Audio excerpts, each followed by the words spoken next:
Turks, Cenk Ana with you guys. So am I wearing a t-shirt under my blazer in open defiance of Ana Kasparian? I am. No, I will allow it. Really? That I will allow. It's not. It's not ostentatious. It's a t-shirt, but it's one color. It doesn't have weird graphics on it. Nothing wrong with the weird graphics. Okay, shop TYT. But like, that looks a little sleek, to be honest with you. Oh, look at that. Yeah, Thank you. I appreciate it. But then guess what? Okay. Operation Hope. I will allow it. You know what you do? You open it up, boom, Operation Hope. Okay. That's what she said. And it was fulfilled. Okay, shop, as will your orders be at shoptyt.com. Anyways, so seriously guys, we joke around in the beginning of the show because we come in with a good mood, but God help us. The political investigations have started. The enemies list first potential casualty. So we will get to that, and we will get to many stories, including, wait, is everybody getting fired again? Is there a second firing? Are all the DOGE staffers quitting? What's happening? Good news, we've got a news show. We're gonna tell you all about it. Casper.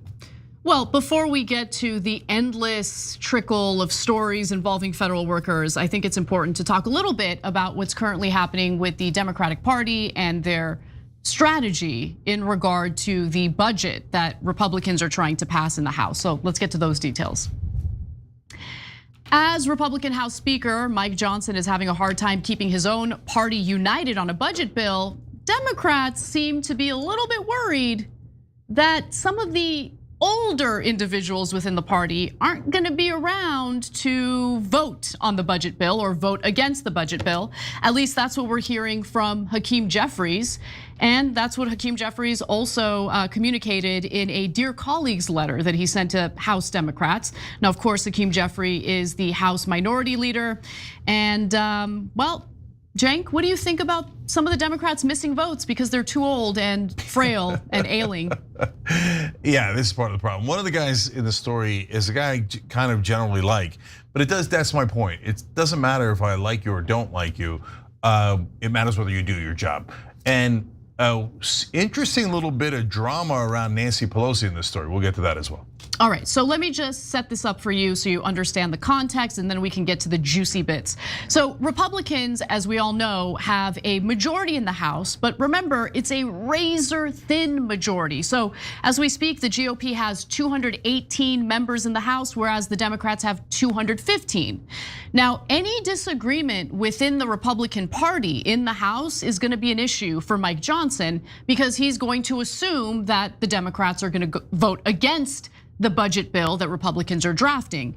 But there is dissent within the Republican caucus. Remember, you still have the House Freedom Caucus. Those are the Republicans who are further to the right in their ideology, certainly as it pertains to matters of fiscal responsibility. So they want deeper cuts in the budget.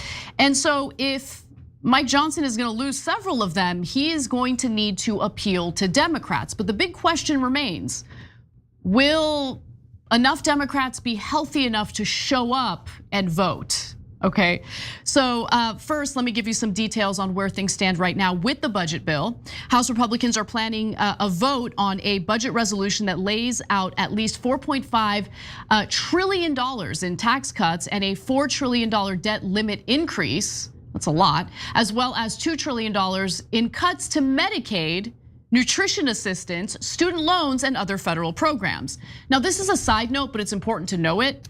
Just last week, Donald Trump, in a joint interview with Elon Musk, told Sean Hannity that he does not want cuts to Medicaid. Now, let's see what happens, because that provision, as it stands, is in the budget bill that Republicans have drafted up. Yeah, look, we're burning the lead on this story, but we'll do more stories on it as this unfolds, because this is the actual plan. All like, oh, we're taking Greenland, Panama Canal, nonsense, total nonsense. This is the plan. And MAGA, what did I tell you? $4.5 trillion in tax cuts for corporations and the rich. And where are they going to take it from? They cut like a couple of bucks here and there. You think that's going to cover $4.5 trillion? No way. No, they're going to take it from you, from Medicaid and from other programs that average American relies on. So how is this populist when you take from the average American and you give to the richest people in the country? Exactly. Meet the new boss, same as the old boss. Exactly, that's exactly right. And so, look, Trump talks a big talk, especially when he's on Hannity and he says, no, I don't want to touch Medicaid, Medicare, Social Security. Let's see what he actually does once the House passes, a version of the budget that obviously would include cuts to Medicaid.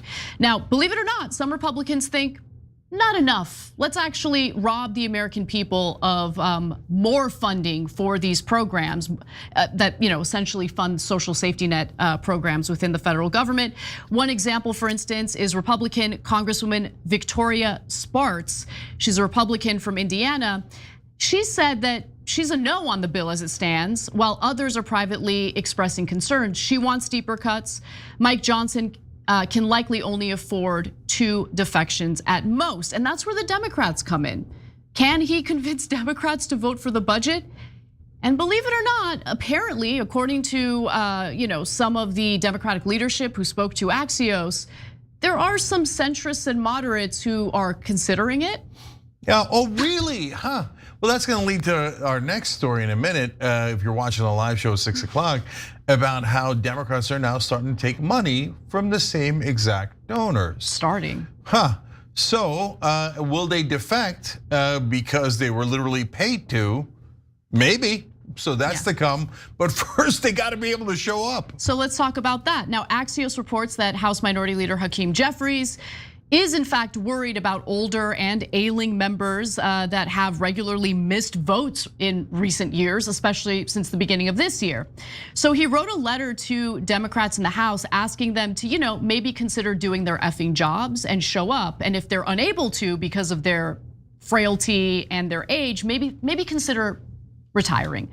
He didn't word it that way, obviously. Again, the guy is as boring as watching paint dry, but he did write this. In a Dear Colleague letter, Jeffries said that given the expected closeness of the vote, it's imperative that we are present with maximum attendance, he wrote. We must be at full strength to enhance our opportunity to stop the GOP tax scam in its tracks.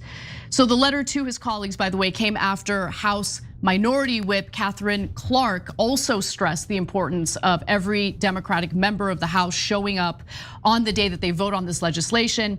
Now, who are we talking about here? Let's actually name some names. For instance, Representative Raul Grijalva, Democrat from Arizona, who is 77 years old and was diagnosed with cancer last year, has missed every House vote since January 3rd, since the January 3rd Speaker election. His office did not respond to a request for comment.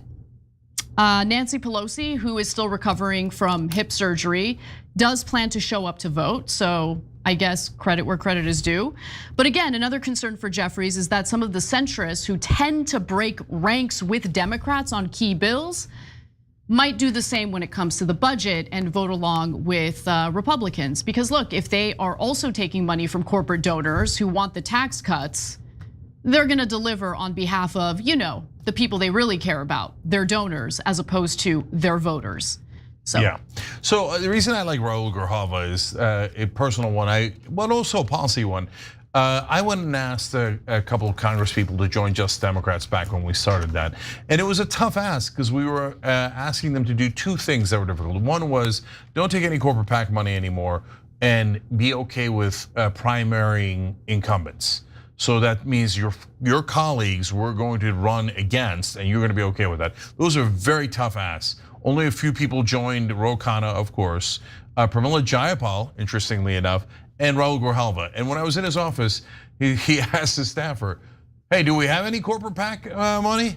And she comes back, yeah, we have one. And he's like, what is it? And she tells him, it's like, yeah, cancel it, I'm joining this group. Okay, so I like him, and he's been fighting for the average American for a long time. But brother, I love you, but why are we running again if we have cancer and we're 77 and are struggling to do your job, to make it into the office, right? And you've done good work. Let's call it a day, right? Look, I don't know your personal health situation, and he's a good guy, but you got to show up to the votes. These votes are absolutely critical, and so he's not in the usual batch of older Democrats and older Republicans who are good return on investment for corporations, and that's why they were around forever, which brings us to Nancy Pelosi. So she apparently broke her hip and she's recovering from that. Yes, but again, what is she, 84? I don't know. I mean, come on, what are we doing? So now, speaking of Just Democrats, my co-founder, Shortcut Chakrabarti, who believes in economic populism like I do, is actually running against Nancy Pelosi. I don't know if he's 45 years younger than her, but somewhere in that ballpark. We'll put the link to his congressional website or his candidacy website down in the description box. My point isn't Shortcut in particular, or I don't like Pelosi or Grijalva. No, I even like Grijalva. The point is, you got to show up. Stop running when you're 98 and 112. It's absurd. It's absurd. And so a lot of times the ego gets in the way as well. So will they be able to muster up enough votes with their geriatric caucus? I don't know. And if they lose by one because they couldn't make it out of the senior citizen center, and then that costs Americans an enormous amount of money, resources, etc., that is going to be a very, very bad look for this Democratic Party. Yeah, and look, I think it's important to draw a distinction here, right? There are plenty of elderly lawmakers in Congress who do show up and they're able to do their job. So it's not necessarily an age thing, it's more a health thing, right? You look at Bernie Sanders and he's even older than Joe Biden is. But are you really gonna pretend like they're the same? Obviously, Bernie Sanders is able to show up, do his job. He's still fiery. He's freaking doing a countrywide tour right now as we speak to people and do a town hall. I don't know where Joe Biden is, but the point is, it's not really an age thing. It's a health thing. And if you're unable to do your job, it is your responsibility to do what's right on behalf of your constituents and just, please retire. Give someone else a shot. Yeah, it doesn't have to be you for the rest of time. It's okay. And really, Grijalva is such an exception, but the rest of you, you're all corporate robots anyway. You're just gonna be replaced by another corporate robot who's going to vote 100% in the same direction. Literally 100%. You all follow exactly what the donors tell you. So what difference does it make other than your ego? You've already served 1 billion years. Ego satiated, please move on. Well, let's move on to another story having to do with the Democratic Party and how they're spending their time in Trump's second term. I'm trying to figure out what leverage we actually have. What leverage do we have? They control the House, the Senate, and the presidency. It's their government. What leverage do we have? While Democratic House Minority Leader Hakeem Jeffries makes clear that they don't really have a plan or strategy or intention on doing anything on behalf of their Democratic base, he sure does seem to have a lot of time to raise millions of dollars from questionable lobbying firms. In fact, we're talking about lobbying firms that work on behalf of companies like Palantir. Sorry, we both struggle with it. Palantir, I think. I think it's Palantir. Palantir, I think you're more right. My bad. Okay, and SpaceX as well, which I don't know if you guys know this, is one of Elon Musk's companies. Now here's what you need to know about it. So on January 22nd, a lobbying firm called Invariant hosted a fundraiser that featured Hakeem Jeffries, House Minority Leader or Speaker, Democratic Representatives Pete Aguilar and Suzanne Delbene. Now, the fundraiser was for the Democratic Congressional Campaign Committee, which I'm sure many of you are already familiar with. It's the DCCC, and the DCCC, for those who might not know, is responsible for, the House Democrats' campaign arm. Now, according to the Federal Commission filing that Sludge looked into, the DCCC raised over $2.5 million from Invariant in the month of January, okay? Now, Invariant represents quite a few moneyed interests. So it had almost 200 clients last year, and 2 of them happened to be Palantir, which is actually Invariant's top paying client, and SpaceX. So Palantir is an analytics company and defense contractor that's co-founded by Peter Thiel. According to its website, its software can be used to automate operations from the factory floor to the front lines, achieve AI-driven combat superiority from space to mud, and autonomously deploy, monitor, and manage software across any environment. Now, the company's software is also used by private companies as well as state, local, and international governments. Palantir paid Invariant $720,000 last year alone for lobbying on behalf of the corporation. And Palantir has been considered one of the top stock picks of the DOGE era, as the company's artificial intelligence powered software is well positioned to win contracts to replace functions eliminated by DOGE's slashing.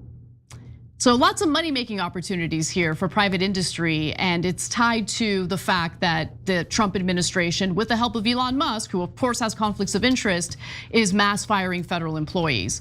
Now, Invariant lobbied for Palantir on potential contracts with agencies like, the National Institutes of Health, the Department of Defense, and the Internal Revenue Service. So I'm gonna pause for a brief tangent because, Cenk, this is the thing, right? We know that money in politics leads to pork barrel spending on behalf of corporate interests, and that infects pretty much every federal government agency. So do I think that waste, fraud, and abuse exists? I do think it exists. I'm in favor of slashing that waste, fraud, and abuse.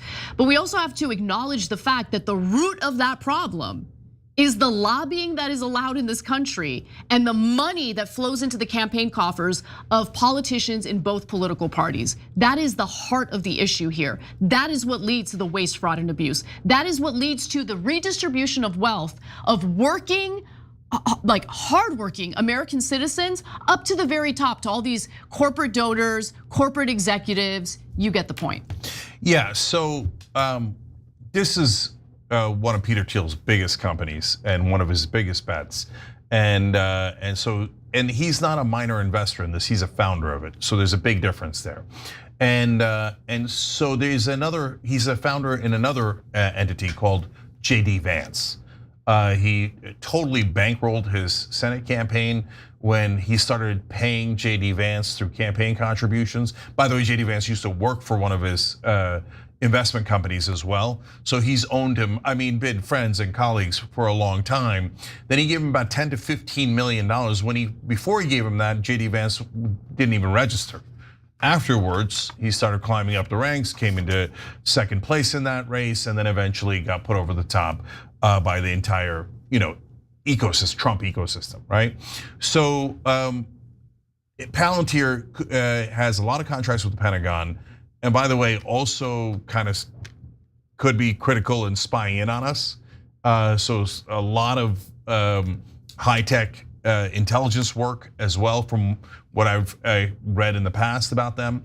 And then you've got SpaceX, and so that's obviously Elon Musk. So these are the new tech donor class, and they've decided we can buy this government. If Soros could buy it, if all the other donors in the past could buy it, the oil companies and the banks and AIPAC and all these other lobbyists can buy it, wait a minute, we're richer than them. Why can't we buy it? And to me, there was already a 5-alarm fire when I read the Hegseth plan on the Pentagon, how he was going to cut $50 billion a year. Just kidding, not cut it, but redirect it. To AI? Yeah, and so once you, let's all see it with our own eyes, right? We're all gonna watch it together. Doesn't matter if you're right wing and skeptical and say, oh no, our donors are lovely. And don't worry, your donors right now are also Democratic donors. So the Uniparty's back, baby. And they've just coalesced around a new donor class. But if you don't believe it, let's see what they redirect the Pentagon spending to. My guess is there'll be a lot of Palantir in there and some SpaceX in there. And my further guess is that the Democrats won't object. Why? They just got bribed not to object. Bingo, bingo. So look, right now there is a bill in the House of Representatives, the budget bill, that rhetorically speaking, Democrats are gonna push back on. But when push comes to shove, do they really hate that budget bill? Sure, I'm sure a handful of those Democrats do hate that budget bill. But make no mistake about it, they usually don't fight back aggressively or at all when it comes to cuts to things like Medicare, Medicaid, things like that. In fact, James Carville just wrote an absolutely abhorrent piece in the New York Times today, arguing that Democrats should just allow the Republican Party to destroy Medicaid, and then the competent Democratic Party will come in and save the day once the American people see just how bad the Republicans are. Yeah, but James, you're missing something critical there. They're not competent. Well, that's also true, but even bigger part, that means Medicaid is already destroyed. So then you're coming to take advantage of that situation for the power and ego of Democratic politicians. I'm not at all interested in that. I'm interested in stopping them from destroying Medicaid. So like James Carville's like, oh, I came up with a great plan to make our careers better. Wow, thanks a lot, I really appreciate it. Could you come up with a plan to make your voters' lives better? Could we do that for once in our lives? And Carville's a guy we've agreed with a lot lately as he's criticized Democratic Party, Biden and Harris and how they ran their campaign. But he's from the old school. And unfortunately for the last 40 years, the Democratic Party hasn't been trying to help their voters at all. I know, at all. It's time to wake up and see the Democratic Party for what it is. You know, the glory days, the FDR, the party of FDR, those days are over, okay? And the reason why those days are over is because their campaign coffers are stuffed with the same corporate cash that Republican campaign coffers are stuffed with. So look, by the way, if you don't believe me, take a look at this, because the DCCC is totally celebrating their little haul here. They posted this on X, basically bragging about how Democrats, House Democrats, just crushed House GOP fundraising. Photo of Hakeem Jeffries with the $9.2 million figure, and then you have a sad-looking photo of Mike Johnson with a $5.9 million figure. It's awful any way you cut it, and this isn't something you should celebrate when you just had a presidential candidate, Kamala Harris, raise, I mean, over $1 billion personally for her campaign, way more than Donald Trump's campaign raised, and she failed miserably. Okay, the money's not gonna save you if the American people think that you're not gonna do a damn thing for them. Yeah, so look, to me, Hakeem Jeffries is the face of incompetence. And what did I tell you guys? They weren't gonna learn a single lesson. And here we are. They're bragging about how they outraised the Republicans in campaign donations. Almost all from corporate interests. Everybody else stopped giving because everybody's totally dispirited on the Democratic side. That's not grassroots money. And he's like, yes, we're more beholden to corporate donors than the Republicans in Congress.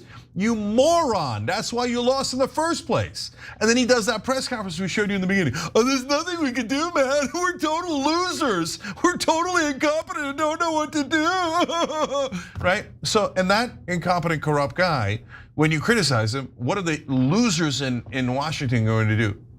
Oh, are you just saying that because he's African American? We get to do it because he's black, so we get to hide behind his identity. And then you're like, but wait, I said the same exact thing about Chuck Schumer. Yep. Right? By the way, this is not theoretical. They've already done this. They did it to Ken Klippenstein. Do it all day, every day. I don't care, okay? You can go ahead and call us whatever you want. Incompetence is obvious here. Obvious. The corruption is obvious here. You're not gonna shut people up by trying to hide behind identity issues. It's not gonna work anymore. People are sick of it. And honestly, Democratic voters deserve way better. But they've been getting this garbage for years now, for decades. Yeah, and remember what we've told you that entire time. Why do they do nothing and say when they're in the majority, there's nothing we can do? And now with Hakeem Jeffries, he's literally saying when we're in the minority, there's nothing we can do. Because their donors don't want them to do anything. Palantir and SpaceX are about to take a giant load of money off the American taxpayers. You know what they want the Democrats to do? Nothing. Just let the robbery happen, walk right in front of them, right? And then of course Hakeem Jeffries will come out and say, there was nothing we could do. Did the check clear? Check clear? Okay, everybody's racist, everything's good? Okay, good, all right, good. See, we did nothing, we're champions. Yeah. Well, we're gonna take a break. When we come back, we will have former Democratic fundraiser Lindy Li on, and I've got a lot of questions to ask her. There might be fireworks. It might get fiery. So well, it's an interesting conversation anyway you slice it, so let's go have it.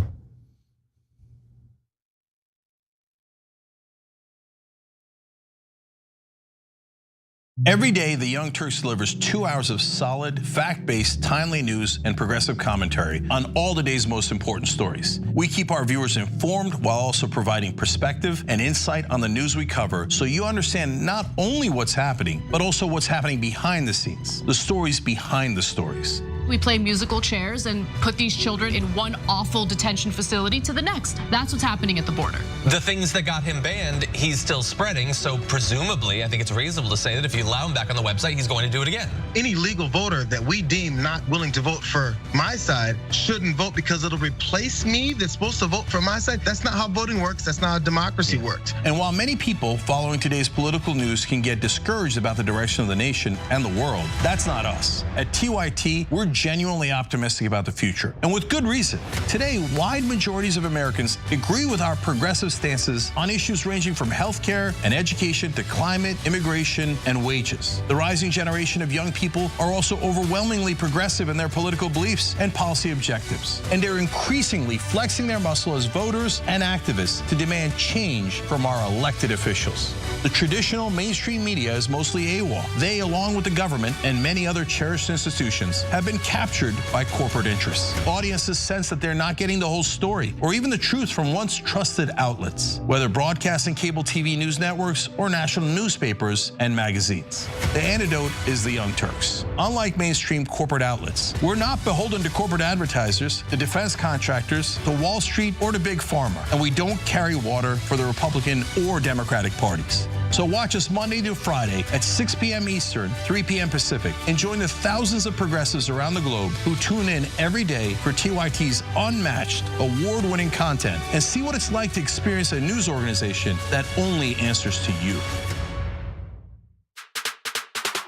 Indisputable, exclusive, exclusive, disputable, exclusive. We brought you this first. No other news agency has this video. No other news agency has this story. Every week on Indisputable, we do original, exclusive, investigative reporting you'll find nowhere else. Our reports have been viewed by millions. Hosted by Sean King, Ben Crump, Senator John Ossoff. You, through your investigative reporting, unearthed very troubling allegations about specific forms of abuse and discrimination in the federal prison system. We catching these cases on camera. Just imagine the things that we don't see. Our groundbreaking investigations and exclusive interviews bring you the real voices no one else wants you to hear. We tell the stories. Imagine a prison that is so racist, the corrections officers contact me. That is a life or death situation being created. A black woman who was driving for Uber was allegedly assaulted by a white male passenger. After we got involved, roughly 24 hours later, the police all of a sudden opened up an investigation. What was going through your mind when bullets were simply flying inside of your vehicle? Honestly, I thought I was going to die. Did these officers ever say that you fit the description of somebody they were looking for? Did they say that? Never. Okay, that means they lied. And we want you to be part of our truth-telling movement. Send pictures and video of stories no one else is telling and a 1 or 2 paragraph summary of the story to Indisputable's exclusive tip line at indvideos@tyt.com. If you have more information about what's happening at this particular facility, please let me know. Together, we're challenging the system, and together, we're making a difference. I have the entire background to this story, and it is going to make your blood boil. Indisputable with Dr. Rashad Ritchie, unveiling the truth, empowering the people. Weekdays at 2:30 p.m. Eastern, 11:30 a.m. Pacific.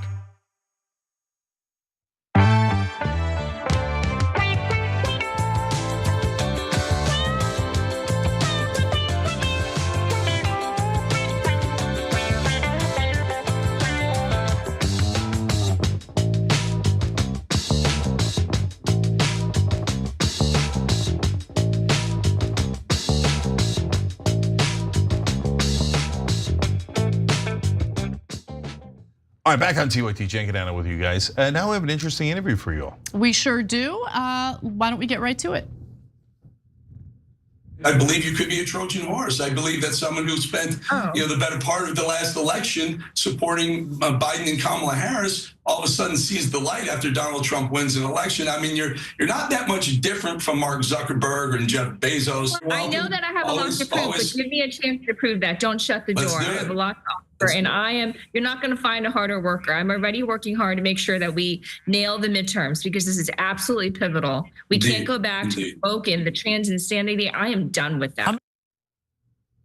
Well, the woman that you just heard, conservative Eric Bolling, accused of being a Trojan horse for MAGA, is a former fundraiser for the Democratic Party. Her name is Lindy Li. If you're politically engaged, you've probably seen her interviews on cable news and lots of other different shows.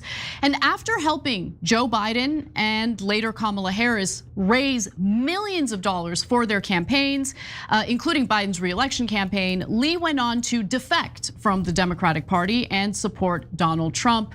Lindy Li, it's a pleasure to have you.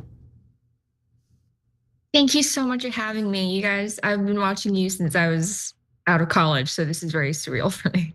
That's awesome. All right. Well, I wanted to kind of start off by kind of understanding how you kind of got to the place you're at right now. So let me start by kind of giving a little bit of the explanation you provided on Piers Morgan's show, and then I'll clarify what I'm asking you specifically. Let's take a look at why you soured on a portion of the Democratic Party back in 2016.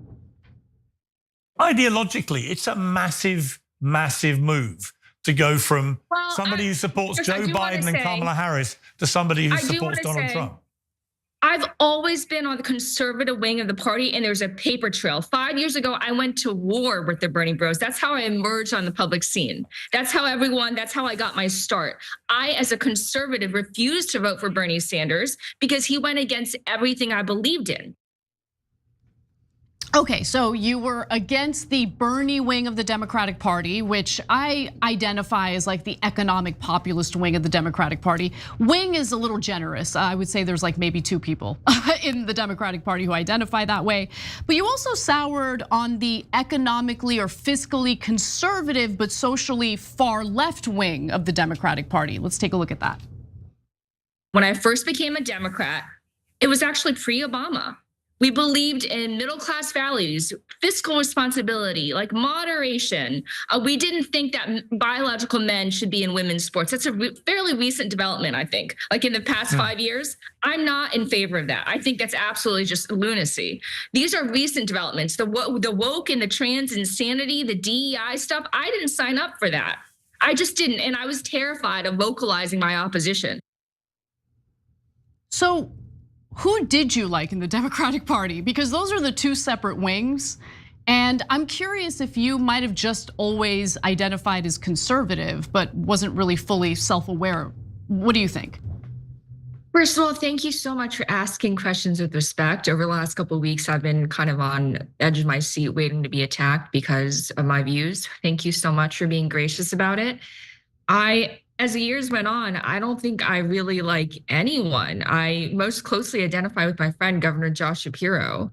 But even he is to my left on several issues. I think it's weird because you and I have gone through similar experiences. On the Sean Ryan show, I talked about how I was assaulted just by standing outside. I mean, that's something that you've been through as well. And it didn't just happen once, it happened several times in a progressive run city. We have an extremely left-leaning DA who's funded by George Soros, and he doesn't prosecute minor crimes, and it results in unlivable streets. And this is the state of American cities today. I mean, it's just one of the many reasons why I decided to leave. It's been extremely hard. This is not easy. If I wanted an easy life, if I wanted peace, I wouldn't have done any of this. But it was necessary. I no longer fit into this party, into this cult.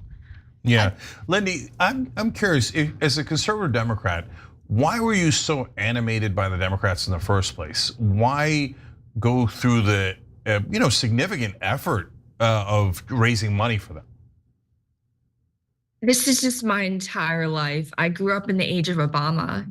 He was elected in 2008. I was 17 years old, and I remember being just so ecstatic, so overjoyed that this would be the era of hope and change. And obviously we were quickly disillusioned, but it was my most formative era. It was my default position. I grew up in suburban Pennsylvania where the default was, moderation,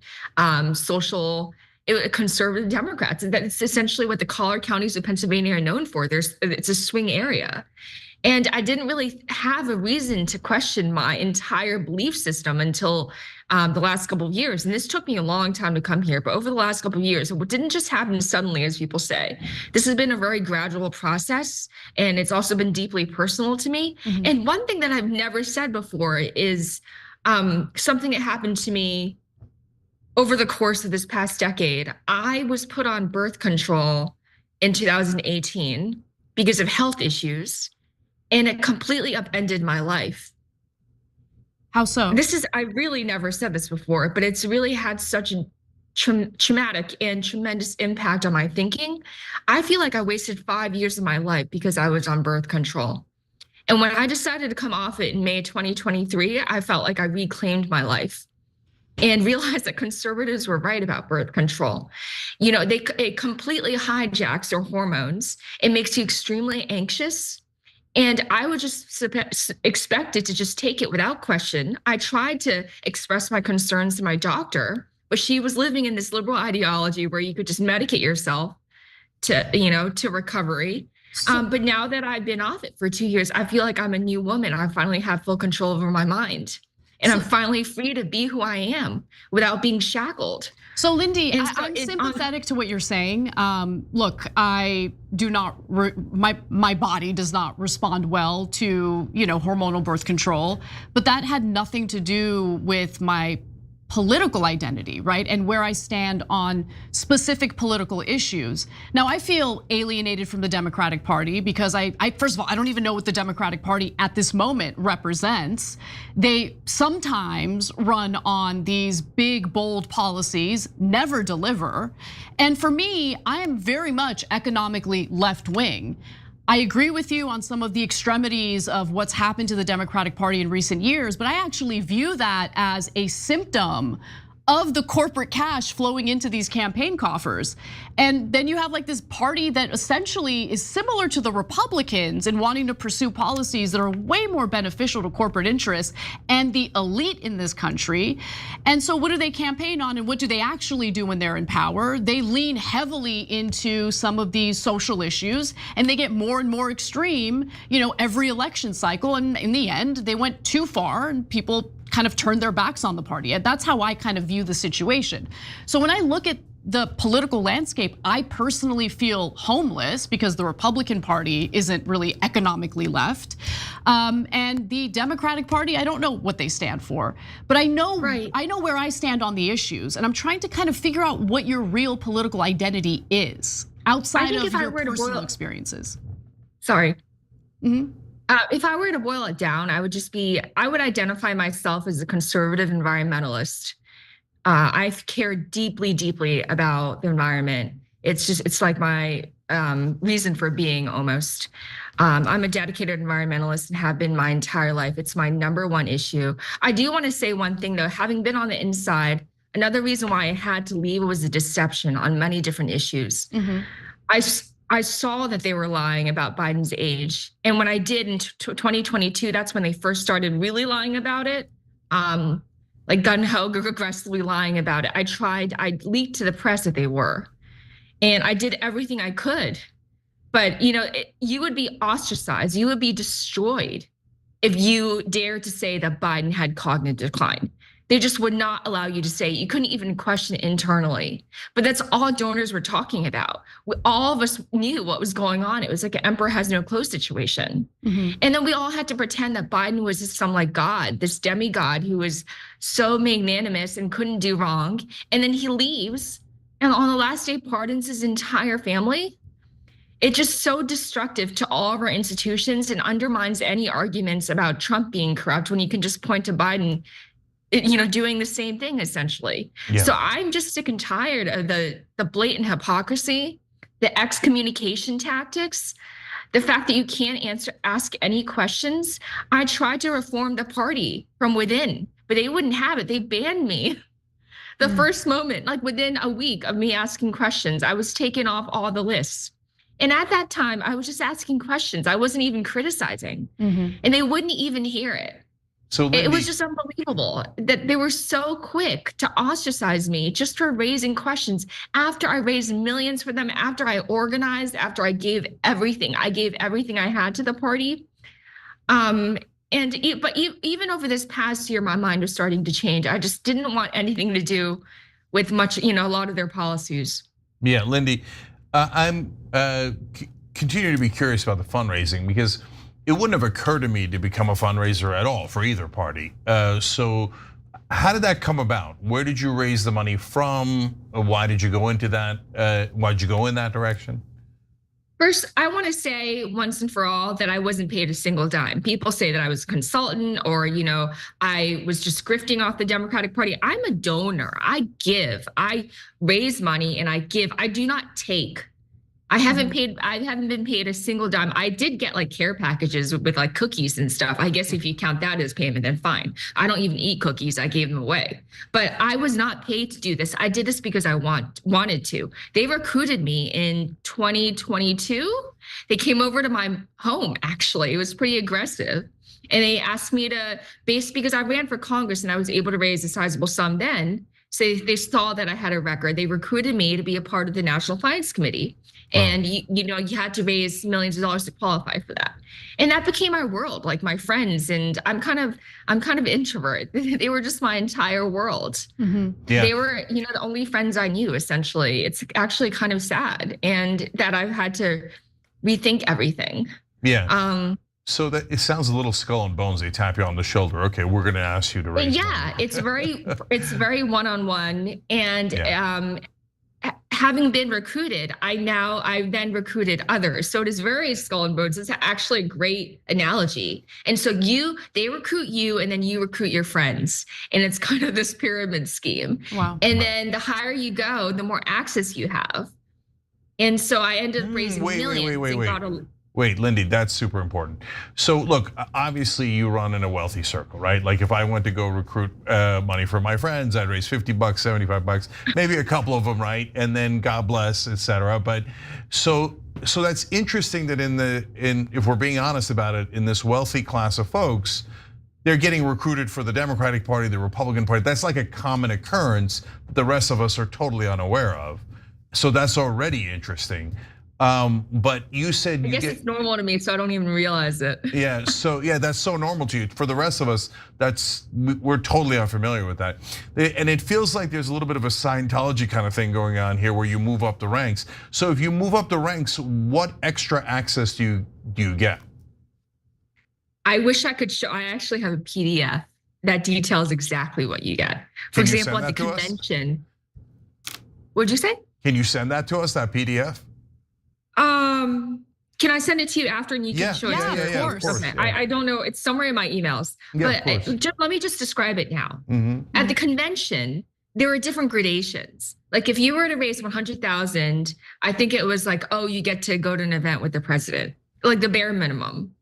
But if you raised 2 million, I think was the highest. You got like your VIP skybox, you got your own lounge, you got to meet privately with Harris after her speech.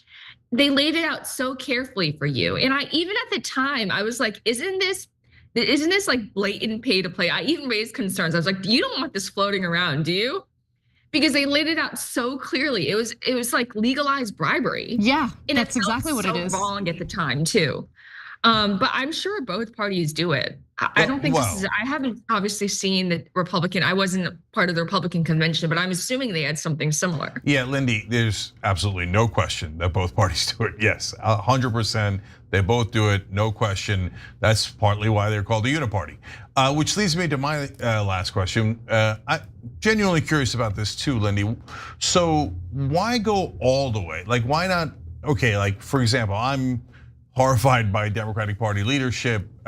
You say you'd get, excommunicated, et cetera, if you challenged Biden's age and competence. I lived all that. I did it. I excommunicated in every possible way, et cetera. But that didn't make me like Trump anymore. So Biden's terrible, Harris was terrible, the corruption in the Democratic Party is terrible, but the corruption in the Republican Party is at a minimum just as terrible. So why go all the way to Trump and MAGA? First, I didn't intend for any of this to happen. I was recruited by the Republican Party. I guess this is kind of like what were you saying before? Well, they're smart. Can I just interject before you finish? Because I do want to hear what you have to say. But Republicans understand how to build power. And so while Democrats can't wait to purge you, Republicans are waiting to take you in. Because they want to build coalitions and they want to win. And I think that's what happened in this last election cycle. So can you talk a little bit about how they recruited you? What do you mean by that? It happened almost immediately. By the way, over the last couple of weeks though, I've had to take a step back because the far right fringe of the Republican Party, honestly, it's been miserable. It's probably been the most difficult time of my life. And this past week I was under so much stress, I was like spitting blood. So I'm not even sure. I'm in a very difficult place right now. And as you said, I'm kind of, I'm without a home. On the one hand, I'm being attacked for leaving, but how do you stay in an abusive relationship? And then the family that I'm trying to join is abusing me too. Well, Lindy, let me just give you a word of advice, because I'm obviously going through something very similar because I disagree with some of what's been going on with the Democratic Party. But I think what guides me is my own moral foundation, but also where I stand principally on the issues. And so if my principles guide me, I'm not gonna be wooed by either political party. And so if for the time being I'm politically homeless, it does suck. But I'd rather be an independent voter and make decisions as the elections come, rather than constantly declare my loyalty to the Democrats when time and time again they've disappointed me at best or infuriated me with their corruption at worst. Yeah, or the Republicans. Yeah. But Lindy, I just want to go back and let you finish. So how did they recruit you? A number of people in the leadership reached out to me very graciously. In a very human way that I never got from the Democrats. And I've been with the Democrats for 15 years.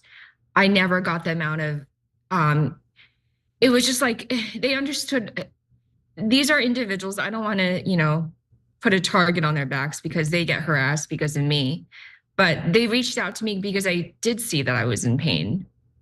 And it's been very hard. And I do want to say, I know exactly where I stand on issues. The problem is I'm kind of dead in the center. I think a lot of Americans are. I'm sorry? I think a lot of Americans are. Right, so it's very difficult. And I'm in in Philadelphia where there's a 1 to 7 or 1 to 8 voter registration. No one talks to me anymore because they're just so shocked. That I'm conservative. So, but again, it's just been very difficult. Lindy? I don't know what else to do really, other than to just keep telling the truth and just being who I am. Can I ask it's you? just been very harrowing that people lie about me, and it's hard to prove a counterfactual. Yeah. And I'm sorry. Yeah, look, been there. So we know how you feel. People lie about us all the time, and then if you try to prove them wrong, they say, "Oh, you're being defensive," and it goes in loops, right? So, but I'm curious about the other thing that you said. How has the far right been terrible to you? If I vocalize their lies, I give them more airtime, but I'm sure you can they say just these very despicable things about me that are entirely not true. And they will never forget some of them. Most of them have been amazing. I just want to say, but there's this fringe that just can never forgive me for being who I am. And they're upset that I'm getting airtime and they're not. They feel like I'm jumping the line. They even said so. This is not me extrapolating or imagining. They said this. They said, we've been MAGA this entire time, but why are you putting this person on air? And she's just been here for a little while. And so they feel like I usurped their role. And I just want to say that I'm not here to take anything from anybody. We can all coexist. I don't want a job in the Trump administration. You couldn't pay me to work in the government. I'm okay with being who I am. I don't need to be on anyone's payroll. I just want to be myself. I care about the environment. I care about social conservative values. That's pretty much it. I care about our country. I would do anything for America. And so for these people to accuse me of being a traitor to our country is just so obscene. It blows my mind. Lindy, sometimes I'm just stunned. I'm just stunned that's happening. Look, did it get racial? Again, it's not everybody. You're just those folks. Yes, I can't even say it because it's just so horrible. And if I say, if you're, the political trope is if you're explaining, you're losing. And I don't. It's like the Streisand effect. I don't even want to repeat it. It's so bad. Yep, I get it. So I want to come back to the final question that I had theoretically, was final back then, which is, but why then race for either side? Why not just say, hey, look, these MAGA guys aren't for me either, and the Democrats aren't for me, and I'm in no man's land, and I'll wait for someone that resonates with me, but I'm not gonna go help MAGA because there's a lot of things I disagree with them on. Well, I agree with them basically on almost every social issue, I think. Except the environment. And right now, this is also just something that I happen to be really good at and enjoy. It's just what I do. It's just very easy. I know people say that fundraising is very hard, but I happen to have a really, it's just very enjoyable. It's like a game. It's almost like gamification for me. I've been doing it for like a decade. I did it for my university before I entered politics. It's just something that I do. It's just like, it's just fun for me. I know that I can tell you're good at it, Lindy. I can tell you're good at it, and I don't begrudge you for enjoying something that you're good at doing. I would say though that it's likely that you're feeling what you're feeling right now and being politically homeless because of how much that money has destroyed our political system and incentivized our politicians on both sides of the political aisle to basically F us day in and day out on behalf of their corporate donors. So I think there are other areas where you can fundraise and excel at it, and it would actually do good. I just don't think it's helpful in the political realm, but that's just me. But thank you. I do want to say one thing. My donors are not corporate. These are like everyday Americans in a variety of industries. They're not from corporations. And I want to say, I agree with you, but one party cannot unilaterally disarm. Both have to at the same time.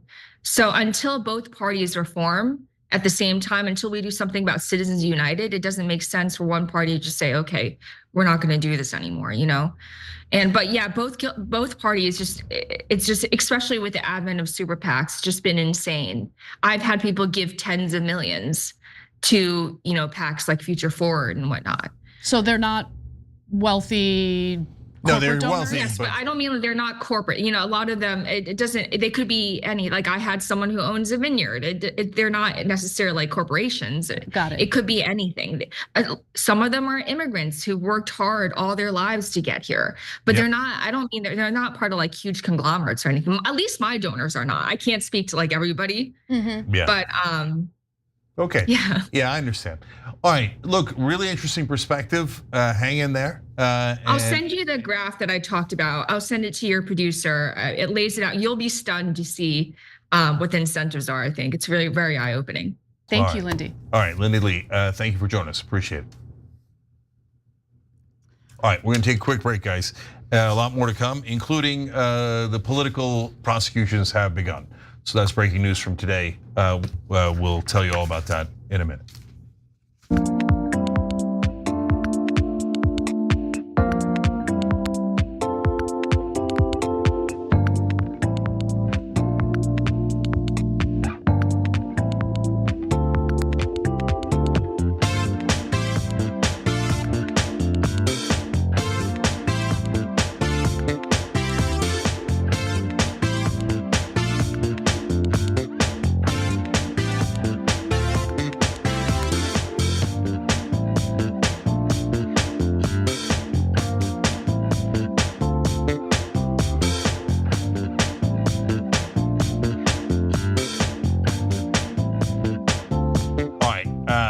Back on the social break here, lots of comments to get to, so let me get going. Jarv Jampongino, these are all tyt.com, said, please let there be an old school tonight. I need something to take my mind off the crap storm that we keep getting hit with day in and day out. Linda McMahon can GFO, not that I didn't already know she would kiss Trump's sack and do whatever he wants. These are not my words, his words. But as a teacher of students in a low income, highly cultural diverse district, I'm livid and frightened for what is to come. Yes, there is old school tonight, and we're gonna have some fun with it. Michael Schur and I will be doing it tonight. Make sure, if you're a member, watch it live, and that's at 9:30 p.m. Eastern. So a good reason to become a member, hit the join button below or tyt.com. Annual membership, 2 months off. Uriah Heep says they wheeled out Feinstein for votes to help their donors. Raul should get in to vote for preventing collapse of democracy. Yeah, I mean, find a wheelchair, honestly. Michael from Oklahoma says, is Palantir like the stones that allowed far-seeing in Lord of the Rings? Yes, that's actually what he named it after. Peter Thiel named it. Lou B says, wah, wah, wah, Dem party quote from forever. Yes, they're always complaining about how they can't do anything. Looking for Hope says, he said it's their government. Wow, nope, it's not their government, referring to what Hakeem Jeffries said about Republicans. It's America's government, it's there to serve US citizens. What a weak-spined coward.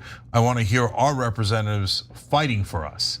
Jarv Jambongino wrote back in and says, who cares about the money? Well, you can't even get your person elected. They learn nothing.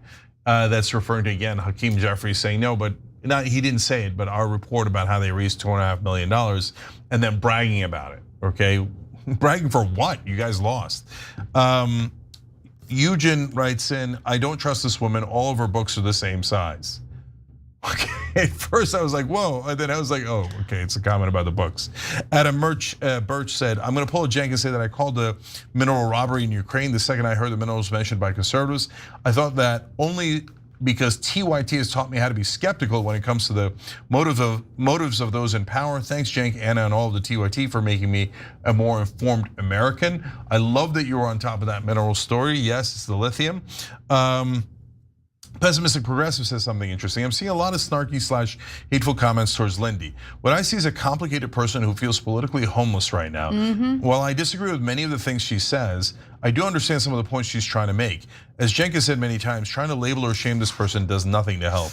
Yeah, I 100% agree with that. She doesn't know which direction she wants to go yet. She's socially conservative, etc. But there's a lot that that I don't think she gets yet, but yet she has an interesting perspective.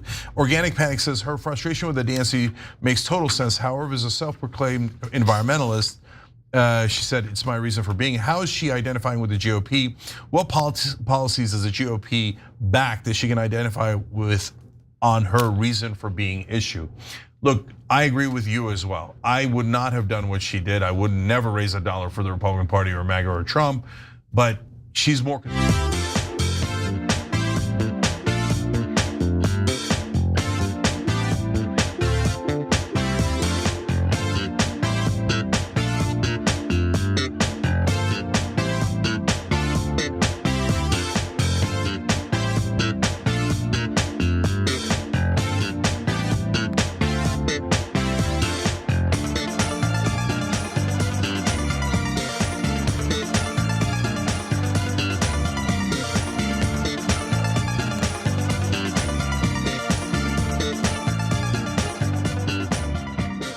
All right, back on TYT, Cenk Ana with you guys, and Remura Tempest the Slime Dragon. Thank you for gifting 10 memberships on YouTube. I'm gonna read 2 comments here, one from YouTube, one from TYT.com. Hunter Drake said, my heart goes out to Lindy. It's hard to have nowhere to turn, especially when you're in a hostile area. Yep. Many of us are feeling the same. Yep. Yeah, so Hunter, again, you're not alone, and that is a very common phenomenon these days, nowhere to turn. And then that goes to one of our members from TYT.com. The one True Coffee Dragon said, big shocker, she discovered the Republicans are also hypocrites who demand you toe the line. Same crap, different hat. So look guys, there's a lot of binary thinking in the world. Oh, the Democrats are angels, Republicans are terrible, vice versa, right? You guys, our audience, are amazing because the great majority of you have put that aside. And so you now realize, same crap, different hat, right? Mm-hmm. So, and of course, ironically, the heart of the problem is what Anna mentioned, which is the donations. And so, and it's, look, it's not just corporate money. Do they also serve wealthy interest? Absolutely. And look at what we just found out through that interview, that there's like this whole infrastructure within the wealthy class that we are not even aware of, where they move up the pyramid either on the Democratic side or the Republican side. And so it's this mutually beneficial system where those donors serve the parties and then the parties serve those donors. And none of us are invited to the party. Mm-hmm. All right, why don't we take our hour break and then come back for the second hour and do the rest of the rundown. Do you want to read a few more comments before we do that? Sure, look, I'll read 2 more because I love getting the audience involved. Be a member either on YouTube or TYT or Twitch, wherever you want. Again, annual membership, 2 months off on TYT.com. Idiocracy Genius said about the interview and Lindy, my spidey sense is off the charts on this one. Look, guys, I think what you guys are sensing is that she's more conservative than us. And so her flipping over to Republicans was much easier for her, right?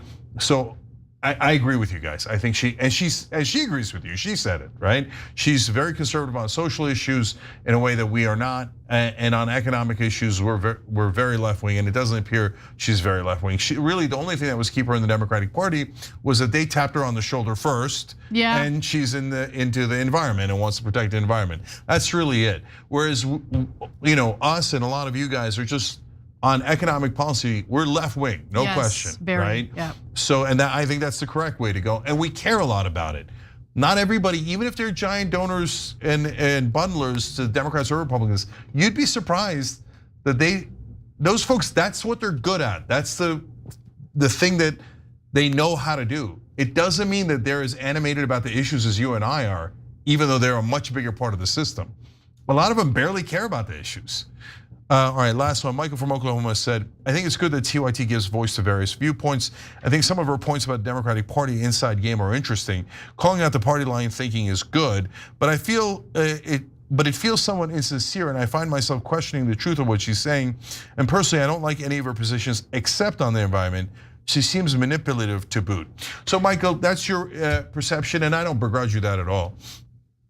My perception is that she was never really a Democrat. Yeah, I agree. Right? Yeah. And she just happened to go in that direction for the 2 reasons we just discussed.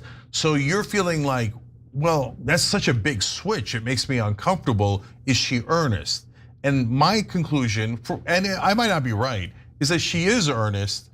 It's just that when she was a Democrat, she really wasn't, right? I agree. I had the same exact read. Doesn't make her a bad person. And look, when you get that tap on the shoulder and you kind of get recruited into a political party at 17, you don't really know where you stand on the issues at 17. Some people think they do, but you grow, you change, and you can tell that she's always been kind of socially conservative and economically moderate. And so when you have a Democratic Party that's now more, well, economically moderate for sure, but further to the left on social issues, you can understand why she would kind of sour on them. And then she felt like the Harris campaign lied to her because they did. And the Biden campaign, which of course they did. And then last thing, when you add on top of that, the minute you go, wait, but Biden is kind of old, and they start punishing you and excommunicating you and then attacking you, how would a normal person react? We stick with our policies no matter what because we're not normal.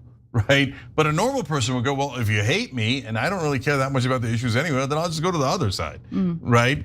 So I think that's what happened here. Okay, guys, as we go to the break, look, lots of ways to help the show. Subscribe for free on YouTube, ring the bell. Of course, those take about 5 seconds a piece. Keep in touch with us. And then if you love our content and want to get all of our member content, like tonight, we're gonna do Operation Joy for the members.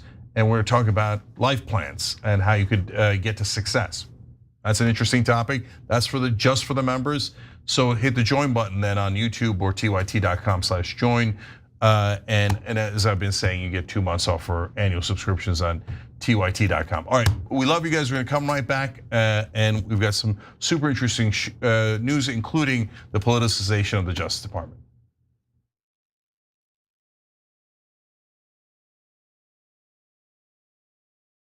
Using the military inside the United States, totally unacceptable. And there's no need for it. Well, our cops can't arrest drug cartel gang members? Of course they can. They have great numbers in the past. And the military doesn't do a better job of policing than the police does, no matter whatever you think of the failings of the police. So it's just, there's no need for it. And second of all, anytime we start calling people terrorists, here comes the demagoguing. So the word has no meaning. It doesn't really, it's never used consistently. It's only used against people we don't like. So it's just totally, best case scenario is totally needless. Worst case scenario used for demagoguing and military force. So the third bucket is, should we invade Mexico? Are you kidding me? Why would we attack Mexico? What kind of lunatic talk is this?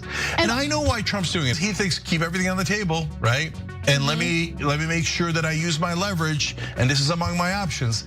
I get it, but it sounds mental and it's destabilizing for the world when we threaten to invade half the countries in our hemisphere.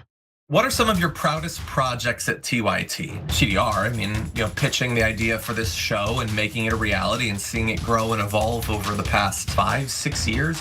Dear God, has it been 5-6 years? But I have to say True North as well. The farthest reaches of the earth being traveled to by TYT, embedding with a team of scientists, producing this absolutely beautiful footage of a part of the world that doesn't receive much attention on a topic that I really care about. That's always gonna be super important to me. The rest of the news media says you should not fight for positive change. If you do, you're not really a reporter or a journalist, because reporters and journalists don't care what happens. I don't agree. That's not written anywhere. That's not a law. It's just a rule that they invented so that reporters didn't actually challenge the people that are in power. Well, we don't agree with that. We think we should challenge the people in power, that actually makes you a better journalist, not a worse one.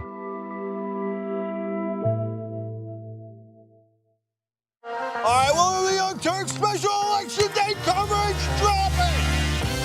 An amazing power panel. Look at this panel. You want to talk about power? Like a smart Destiny's Child. We're all too strong. We start a revolution. Yes, another one. Aren't you excited? Wow. And then Alexander in the country are right here on this panel with the obviously Why is he lying? Because these are acts that you can commit with impunity. Most of us are usually in boxer shorts underneath. I went with the pants today. This is the first ever power panel with Donald Trump as president. We have elected the top Twitter troll in the country. We have to stop pretending that race is not an issue in this country. Now keep in mind, racism had gone away until Barack Obama brought it back. That's right. They want to protect life so much that they want to ensure that insurance companies don't cover your maternity care.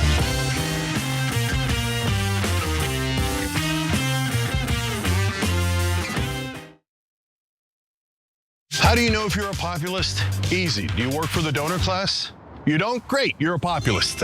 Okay, so the establishment takes money from the donors and serves the donors. Mainstream media takes money from advertisers, and they are giant corporations themselves, and they work for themselves, and they work for the powerful.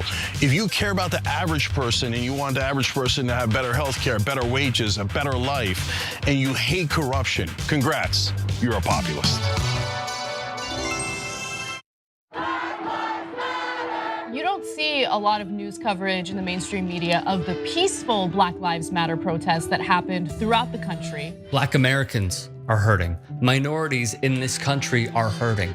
We always talk about starting from the bottom up, but the problem is the bottom up is always the least amount of power. No one cares about them, and until someone actually cares about them, then we'll do something about it. Please, for God's sake, America, understand, acknowledge, and work towards getting to a new reality where Black lives actually matter.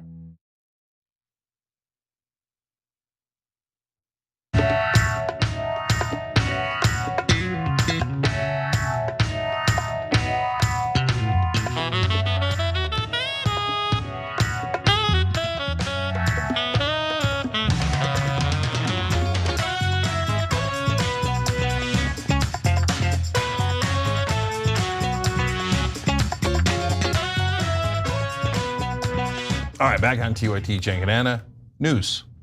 Well, big breaking story involving the FBI. FBI Director Kash Patel has officially launched an investigation into former head of the FBI, James Comey, over the Bureau's alleged surveillance of the 2016 Trump campaign.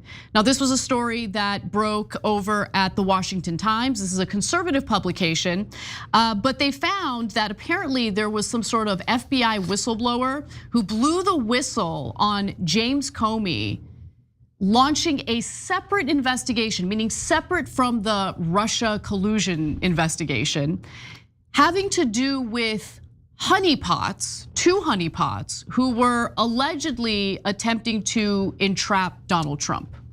Yeah, super skeptical. Red flag, red flag. I'm not skeptical. I'm open to hearing what the evidence is.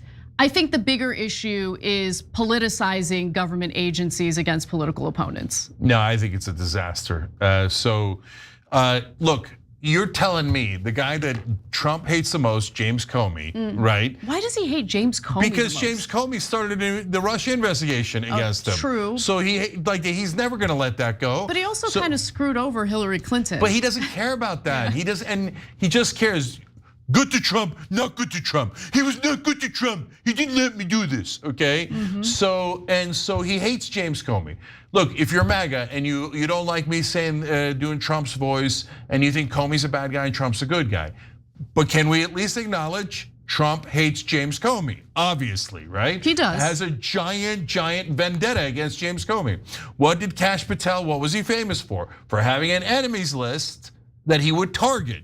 Of course, he goes to his confirmation hearings, lies through his ass, otherwise known as his mouth. And I won't do an enemies list. I won't go after our political enemies and the people that Donald Trump hates. What's the very first thing he does? Goes after the person that Donald Trump hates the most, and then comes to me with some absurd plot of honeypot agents trying to sleep with Donald Trump? FBI agents were sent to sleep with Donald Trump. Maybe. Get out of here. There's no chance that story. I'd be shocked. I'll fall out of this chair if that story's true. First of all, they're not even that competent. Second of all, you're gonna tell an FBI agent to go sleep with a candidate?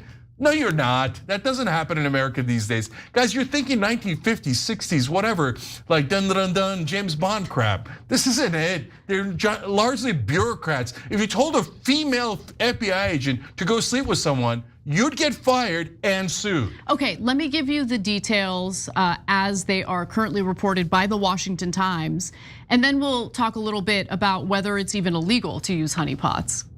Okay, yeah, we'll talk about it. All right, so again, this was a story that broke today. It was reported by the Washington Times, and according to the Times, Patel and newly appointed Deputy Director of the FBI, Dan Bongino, are targeting Comey and citing this whistleblower and their allegations.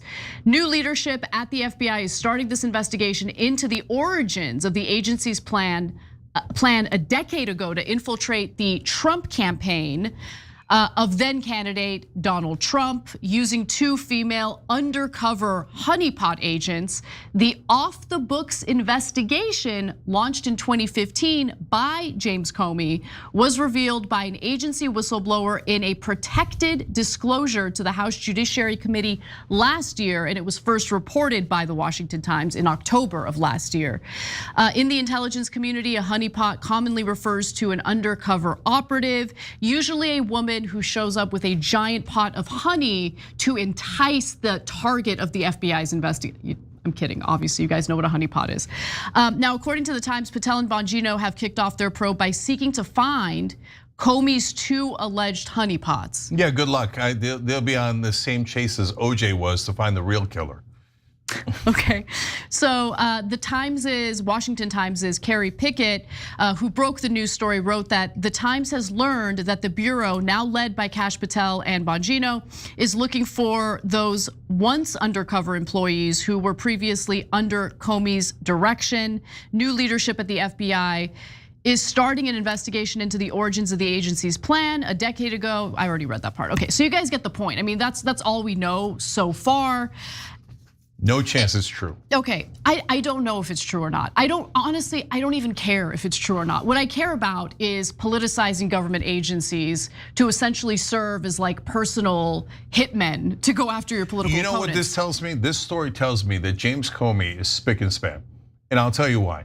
Because when you target someone, what they do is they dig. By the way, both sides do it. Democrats love to character assassinate people. Just look, I can give you a laundry list, but Republicans do it to their own. Matt Gaetz, Cawthorn, etc. They do it to Eliot Spitzer. We've been through this a million times about how they target people.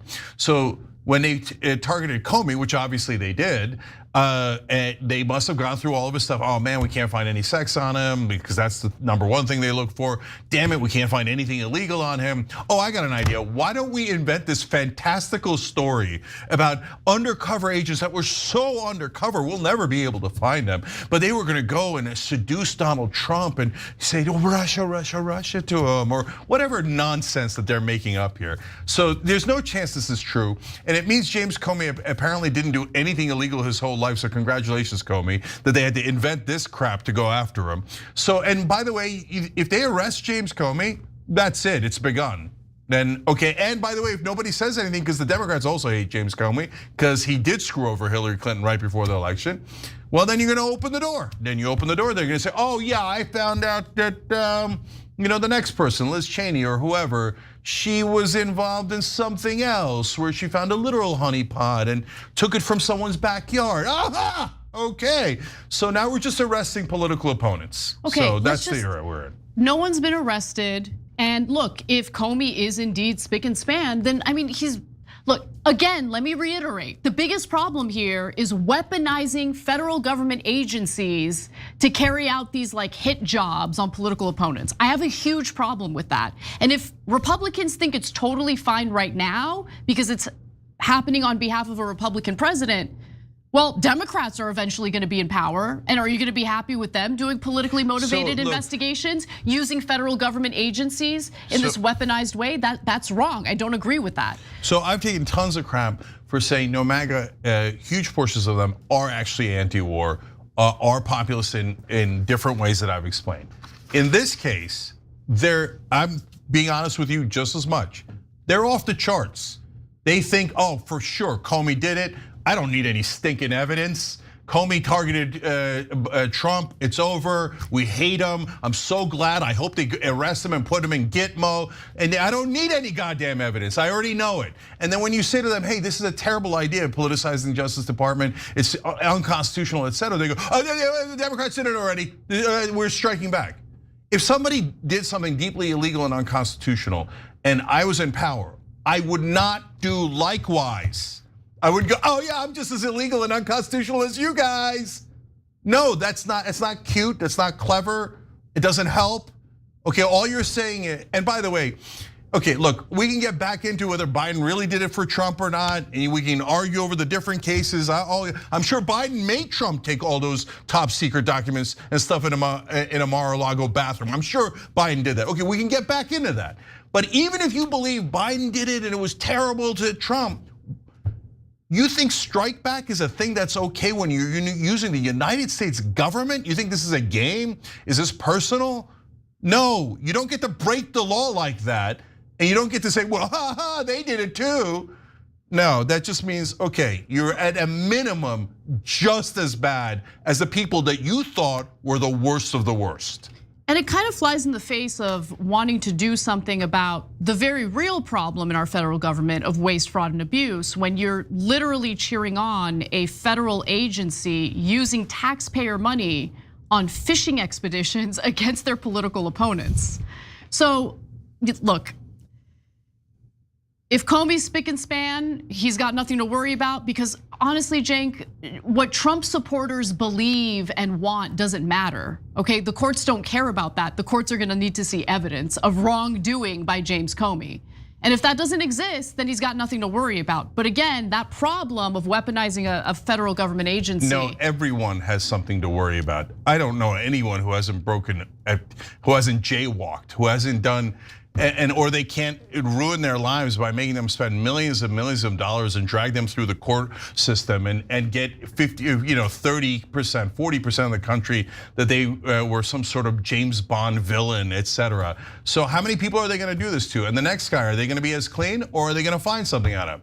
Oh, he was with a prostitute. That's it. Arrest him, put him in a gulag, whatever the hell. I don't know what you guys are doing, but imprison your political opponents. If you thought you were against that when you thought it happened to Trump, just doing it to the other side means that you signed up for illegality, authoritarianism. This is exactly what people were worried about. Exactly why I voted against Trump, because I knew he couldn't let it go, and I knew he didn't give a crap about the laws of this country or the Constitution. That's why he said terminate the Constitution when he lost. He doesn't care about our system of government. He doesn't care about the Constitution. The very first thing he does with his Department of Justice is go after my enemies.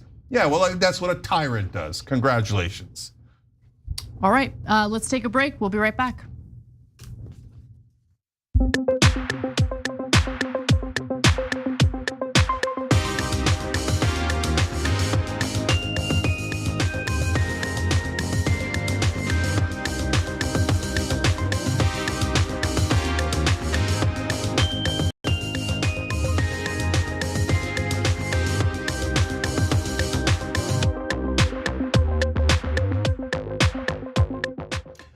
All right, back on TYT. Let's go to TYT.com. First, couple about the interview, and then we'll get the comments about Patel. C-Severus89 said, or Kaviris, I wasn't sure what to expect from Lindy's interview. I've seen her interviewed on other shows and found her input less than interesting. Wow, you guys asked the right questions, and that was fascinating. Thank you. When that interview is uploaded to YouTube, I'm sharing it with friends and family. Very interesting peek behind the curtain. Thank you. I think part of the reason for that, Constantine, is that other people take raising tens of millions of dollars for the political parties as normal. Well, of course, the corruption is of course normal, right? We don't take it as normal, no, and we wanted to see how it actually happens. Simply Populous said, that was the saddest interview I've heard in a long time. She's a lost soul. You guys facilitated an excellent therapy session. I hope she gets more to find. She gets more to find her moral center, whatever that is. I respect she's truly on a quest. Yeah, she is. Yeah. I agree with that. Yeah, so I agree. Dreamer76 wrote in about the Comey situation. They're going after their enemies list. What? Dirge says, Cenk, by even starting this investigation, it has begun. Yeah, but that's exactly what I'm saying. Yeah, you don't have to actually put him in Gitmo or a maximum security prison before I say it's begun. The investigations of your political opponents for based on horse crap is the problem. It's definitely begun.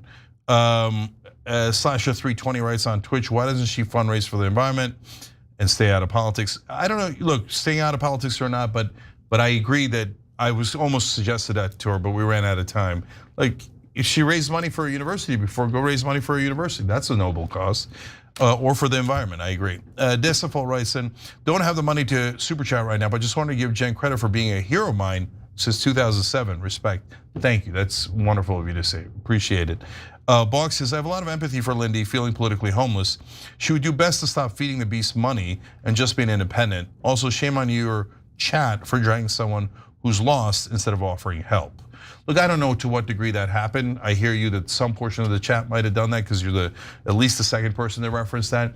But look, open minds, open hearts, okay? But there, even if you're, as some said, oh, she's sus or etc., at least be open-hearted about it. If I thought she was a bad guy, you would be able to tell, okay? I think she's more lost, as everybody's saying. And by the way, again, she represents a lot of Americans. They're like, where do I go? Where do I go? Both sides are so bad. Oh wow, thank you, Jamie. Cenk looking good with the black on black fit. Thank you. Now all of a sudden I'm happy about this. And by the way, wait, no, wrong place. Operation Hope. Okay. Simon Moody. Sorry. Didn't read that one. Michael Cotavelli said, noticed almost no reporting that West Virginia was hit with some devastating flooding about 2 weeks ago, and Trump has still not declared an emergency for FEMA deployment. Trump, who criticized Biden disaster relief response. And Democrats are nowhere to be found because apparently they decided to stand down. The media is not going to do accountability on that. So it's super frustrating. Okay. I am out of time. All right, we'll be right back. We got a lot more content for you guys.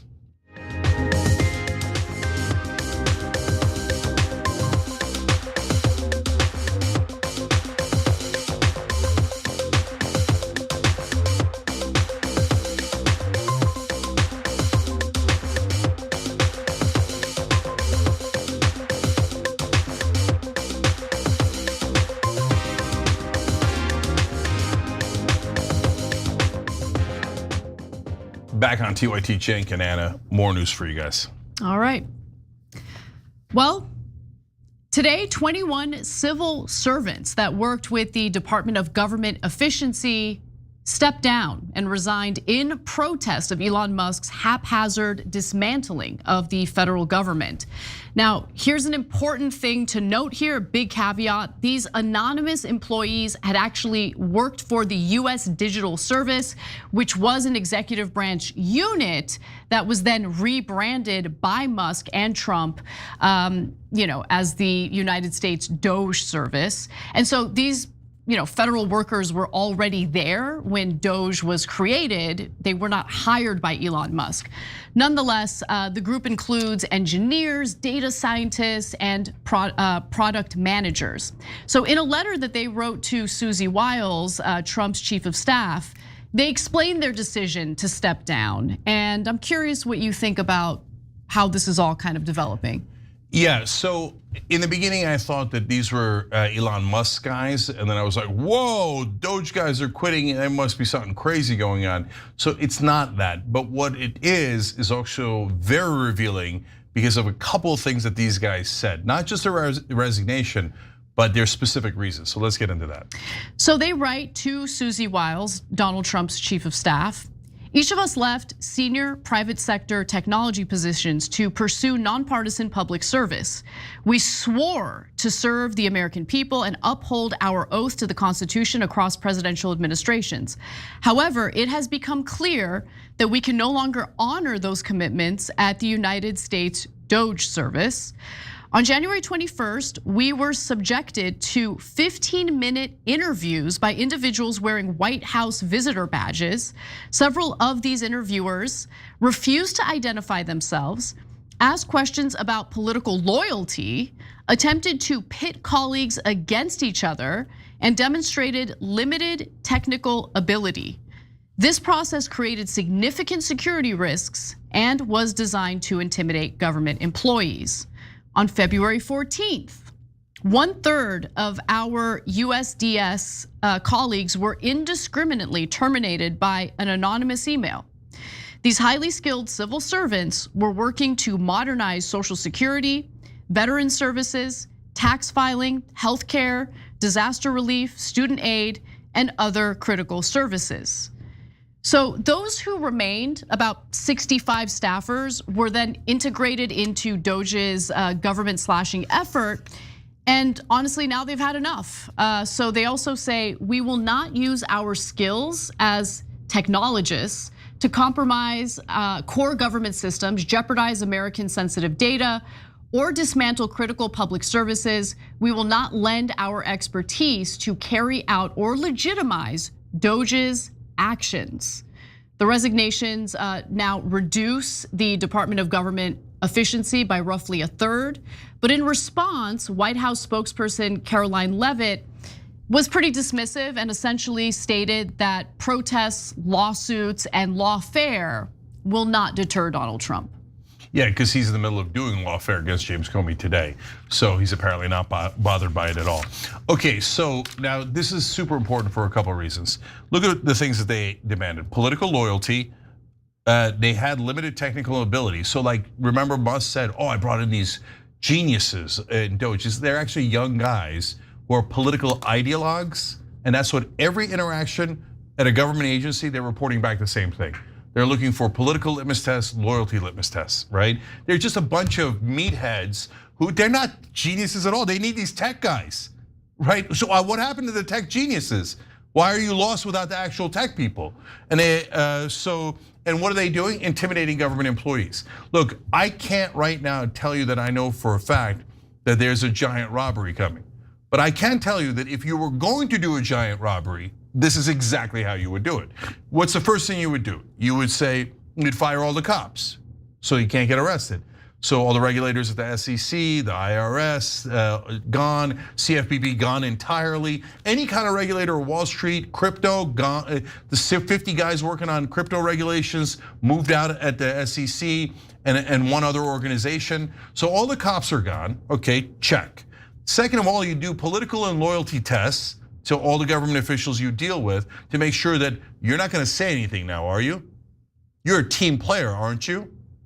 That's exactly what, if you're doing a criminal enterprise, you need loyalty over competence. Oh, look at that, they don't actually have competence, but they have loyalty and they're demanding loyalty. And you do one last thing, you'd reduce transparency. And that's why we have this absurd thing of, wait, does Elon Musk run Doge or doesn't he run Doge?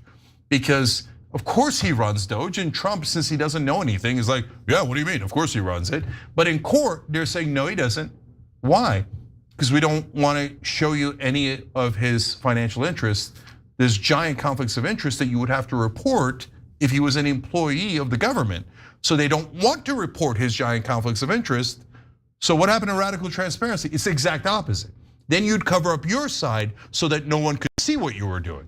If you're gonna do a robbery, that is exactly how you would do it. So now these guys resigning are the 200th red flag in a row, going, this isn't gonna end well. Look, the one silver lining here is, I've told you from day one, that whatever money they're gonna do legitimately in $4.5 trillion in tax cuts that they announced this week, and whatever they're going to do illegitimately, if anything, that money's already gone, because that's their number one priority. Before anybody finds out what the hell's going on, that money's gonna be gone, okay? It's so gone. In my opinion, we'll see how it goes. It's a prediction. I don't have any inside information, okay? But afterwards, the silver lining is the American people are going to be furious, furious. And if you think that, they won't mind that they got robbed because they got robbed by Elon and he's so cool and he's so pro-MAGA. All right, let's see what happens. Maybe he's not gonna do a robbery. Maybe he's doing it out of the goodness of his heart for the American people. Is Elon cool? I mean, like, his shenanigans at CPAC were super cringe. Can I just tell you guys, look, super cringe. Guys, we've been covering politics for so long. It's all theater. So the Democratic politicians do the thing that their voters want, especially their donors and the elites. So they'll come in and all sophisticated and they'll support the Kennedy Center and they'll do that kind of play acting. And, oh golly gee, we care about you. And Nancy Pelosi will talk about her universal health care poster she has in her basement from 48 years ago. And said it's all theater, they're acting. So same thing with the Republican establishment. Now Trump is a different kind of actor, Elon Musk. So why did Elon Musk go from Democrat, theoretically, to hardcore MAGA on all issues, on all? He didn't change a little bit. He apparently flip-flopped on all of his issues because he's acting. He doesn't care about any of those things. He's just saying the things that he thinks will get the right wing to like him because he thinks the right wing was going to win the election. That way he would get to be in power. Oh look, he's in power and runs almost the entire government and has his young thugs going around the government, intimidating people, threatening people, firing people. But what are they gonna do with that, the letter that he's now resending? You can't read 3 million letters as to why your job should exist. They're literally talking about having an algorithm, AI decide who's gonna get fired. This is not going to end well. They're gonna run right into a brick wall called American citizens. And they think they're so arrogant. They're like, oh, we got everybody tricked. Elon's such a great actor and Trump's such a great actor. Yeah, let's see how that turns out. So the FAA announced today that they have agreed to use SpaceX's Starlink internet system to upgrade the information technology networks it uses to manage US airspace. raising some concerns about conflicts of interest. Look at that right away. The top donor to Donald Trump, huge contract. Okay, let me just finish detailing it, okay, before you interrupt with your anger and rage. We don't know how much the contract is for yet, but this is, okay. All right, let's get to the rest of it. Let's get to the rest of this story. So if you're wondering how much government waste has been rooted out by DOGE, it turns out that they have been providing, where the cuts have been happening. And an analysis of those cuts show that they're not actually saving much money. So look, this really has to do with the fact that some of the funding is kind of guaranteed for the programs that have been slashed. So I want to get to the details on that. The Associated Press has revealed that the agency's own data indicates that 40% of the contracts canceled by DOGE have saved American taxpayers no money at all. So there was already some pretty questionable accounting being done, in addition to typos in DOGE's numbers that seem to inflate the amount of money that the government efficiency agency was saving American people. For instance, there was one mistake where they mistakenly included an $8 billion contract in their calculations when it was really an $8 million contract. And the latest reporting also bolsters claims that Musk is kind of juicing his own numbers. The Department of Government Efficiency published an updated list Monday of nearly 2,300 contracts that agencies terminated in recent weeks across the federal government. Data published on DOGE's wall of receipts showed that more than 1/3 of those contract cancellations, which is 794 in all, are expected to yield no savings. Now, why is that? That sounds kind of crazy, right? Well, that's usually because the total value of the contracts has already been fully obligated, which means the government has a legal requirement to spend the funds for the goods or services it purchased, and in many cases has already done so. Okay, so what did I tell you guys? You come in with a blind axe and you chop away, but you don't even know what you're chopping. It's the definition of dumb. If you want to get rid of waste, fraud, and abuse, this is not how you would do it. So 40% of the contracts already paid, but now some of them we already got the goods or services. Some of them we didn't. So now you cancel a contract we already paid, but now we're not going to get the thing we paid for. How does that help? And then at the CDC, they're like, oh, there's a consulting that they're paying $13 million to.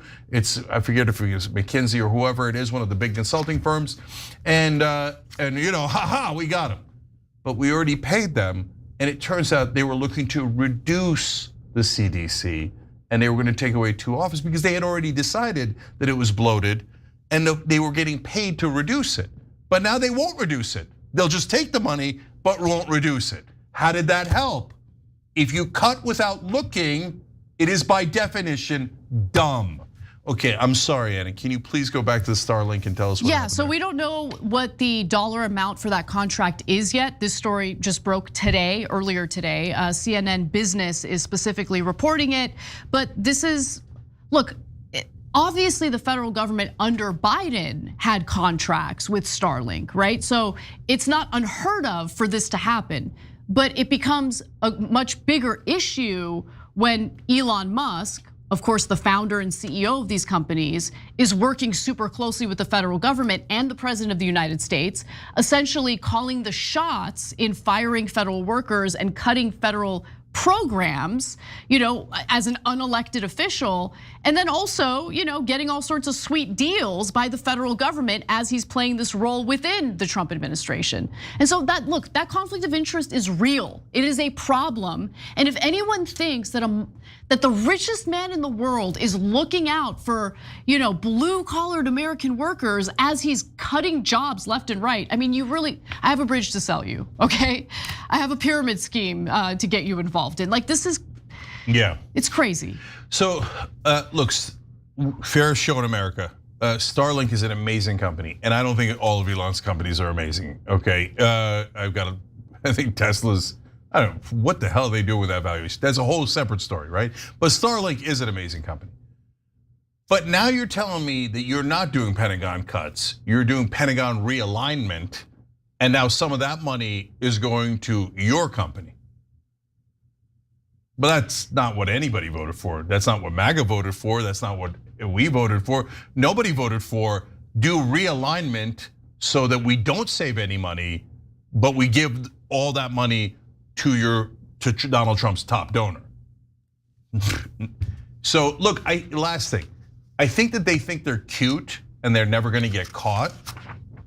And I think that they're very wrong about that.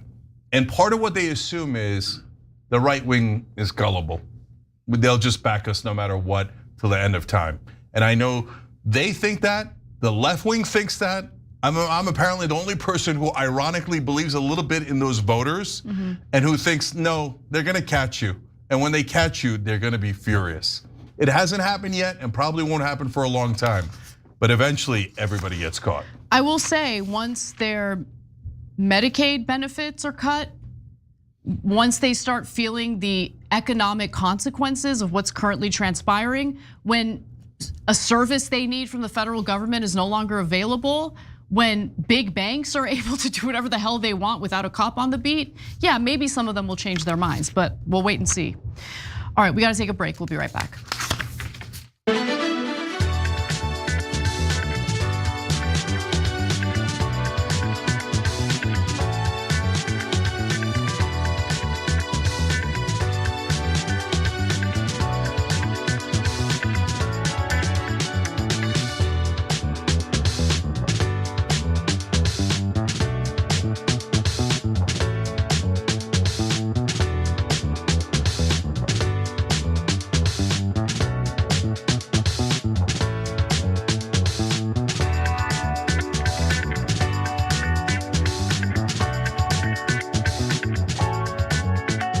All right, guys, so we're doing Operation Joy today, Animal School, so members have a lot to look forward to.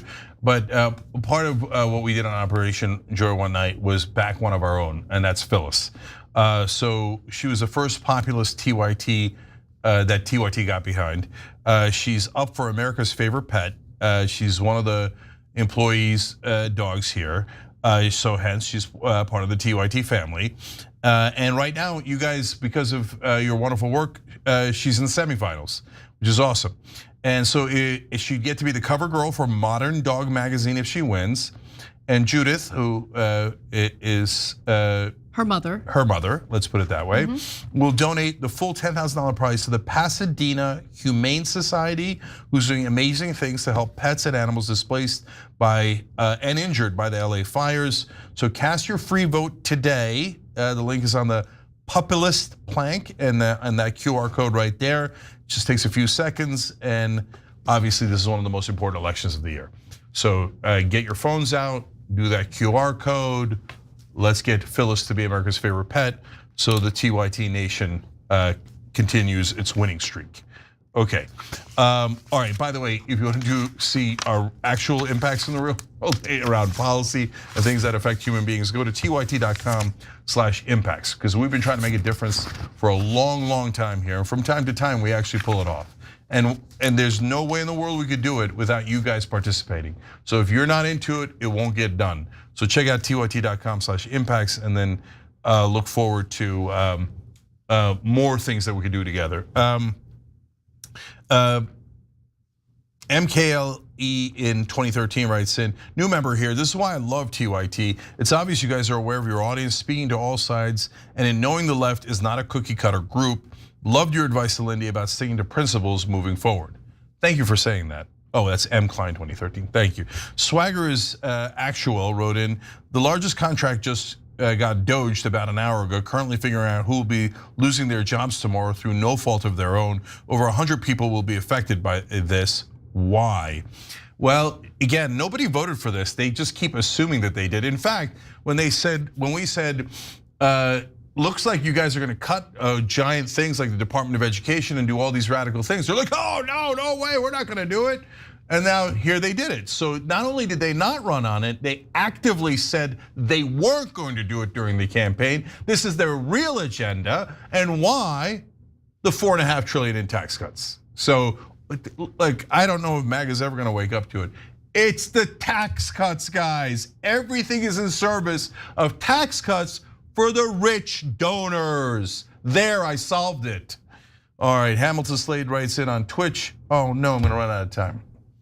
Okay, here's the thing. How the F do we get Bernie Sanders to say exactly what you just said about Hakeem Jeffries by name? He asked in the beginning of the show, you won't. Everybody has a different role. Bernie's never gonna call out other Democrats by name. He just doesn't have it in him. He's too nice a guy, he doesn't do it. That's okay, don't worry, soon I'll find other guys to do it for him. We'll be back.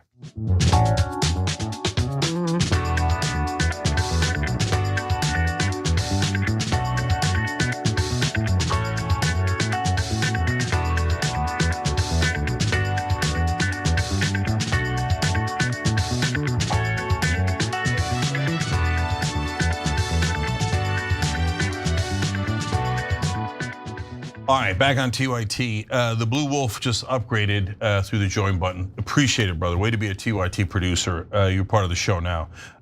One person was generous and very nice on Super Chat, so I just want to read that real quick.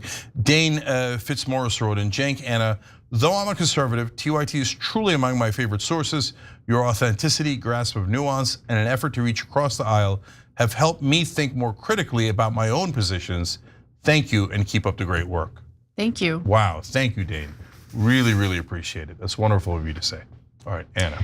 All right, we've got one more story having to do with the efforts to fire federal workers and slash government programs. So let's get right to it. Cabinet secretary's got certain responsibilities and a president's got to get elected and people, but when you have someone from the outside come in and make some tough cuts, you could say, I don't have my hands in that. The blowback they're getting in some of these town halls is real.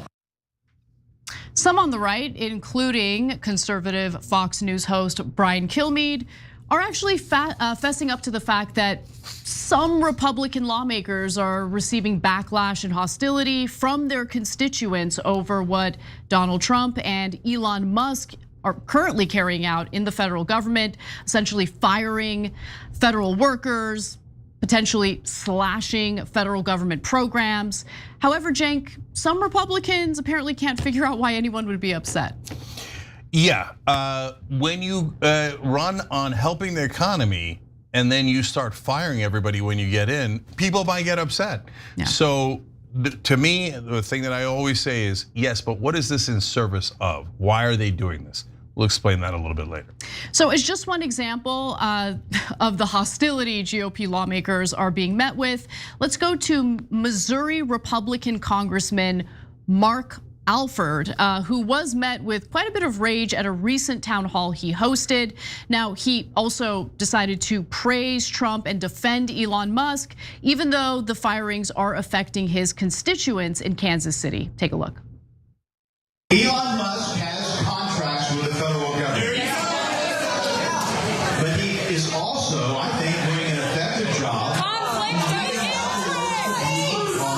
Show me! There are a lot of people who don't want to see waste, abuse, and fraud weeded out. Some of them here today. I don't want him in charge of it. But he is police fraud abuse. Now, there are thousands of federal workers living in the Kansas City area, so you can understand why he would be met with this kind of hostility. Their jobs are either on the line or they've already been fired. In fact, so far, at least 100 local IRS workers were fired. That happened last week, but Alford was not really all that sympathetic, while shockingly Kilmeade was on Fox and Friends. Nonetheless, Alford at one point was quoted as saying, just because you have a government job doesn't mean it's a lifetime appointment like a Supreme Court. So I would encourage anyone who finds themselves in this situation to realize we are going to get this economy turning again. There are jobs available. God has a plan and purpose for your life.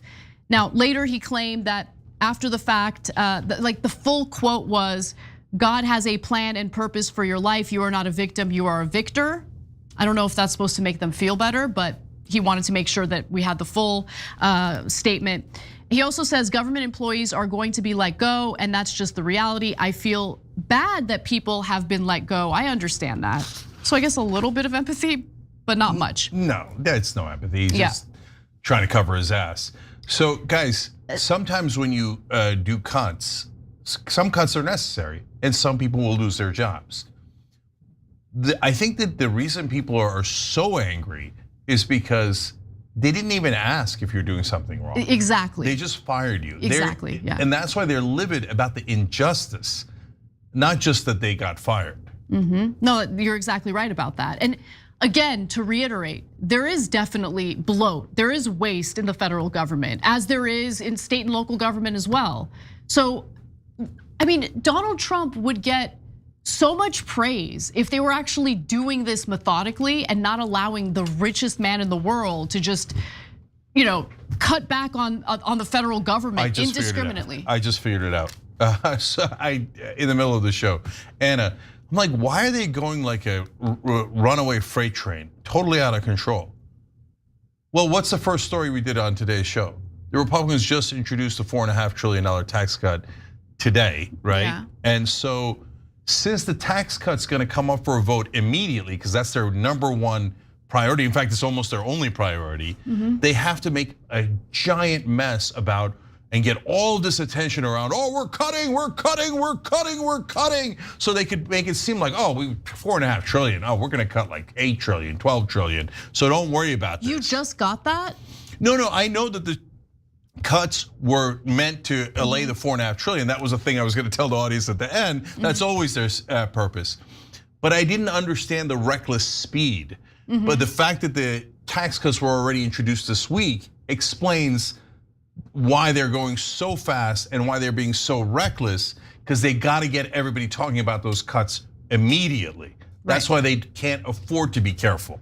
So some who are, look, and I want to be clear, there are a lot of Republican voters who so far have not had a problem with what Elon Musk has been up to. That exists. No, not at all. Yeah, that's right. So I want to be clear about something, because their argument in regard to these town halls is these aren't Republican voters, these are Democratic voters. This is, their effort to make it seem like Republican voters are pushing back against Republican lawmakers. There is some truth to that. However, there's also truth to some Republicans now turning on Donald Trump because of what Elon Musk is doing, and we're gonna give you some examples of that.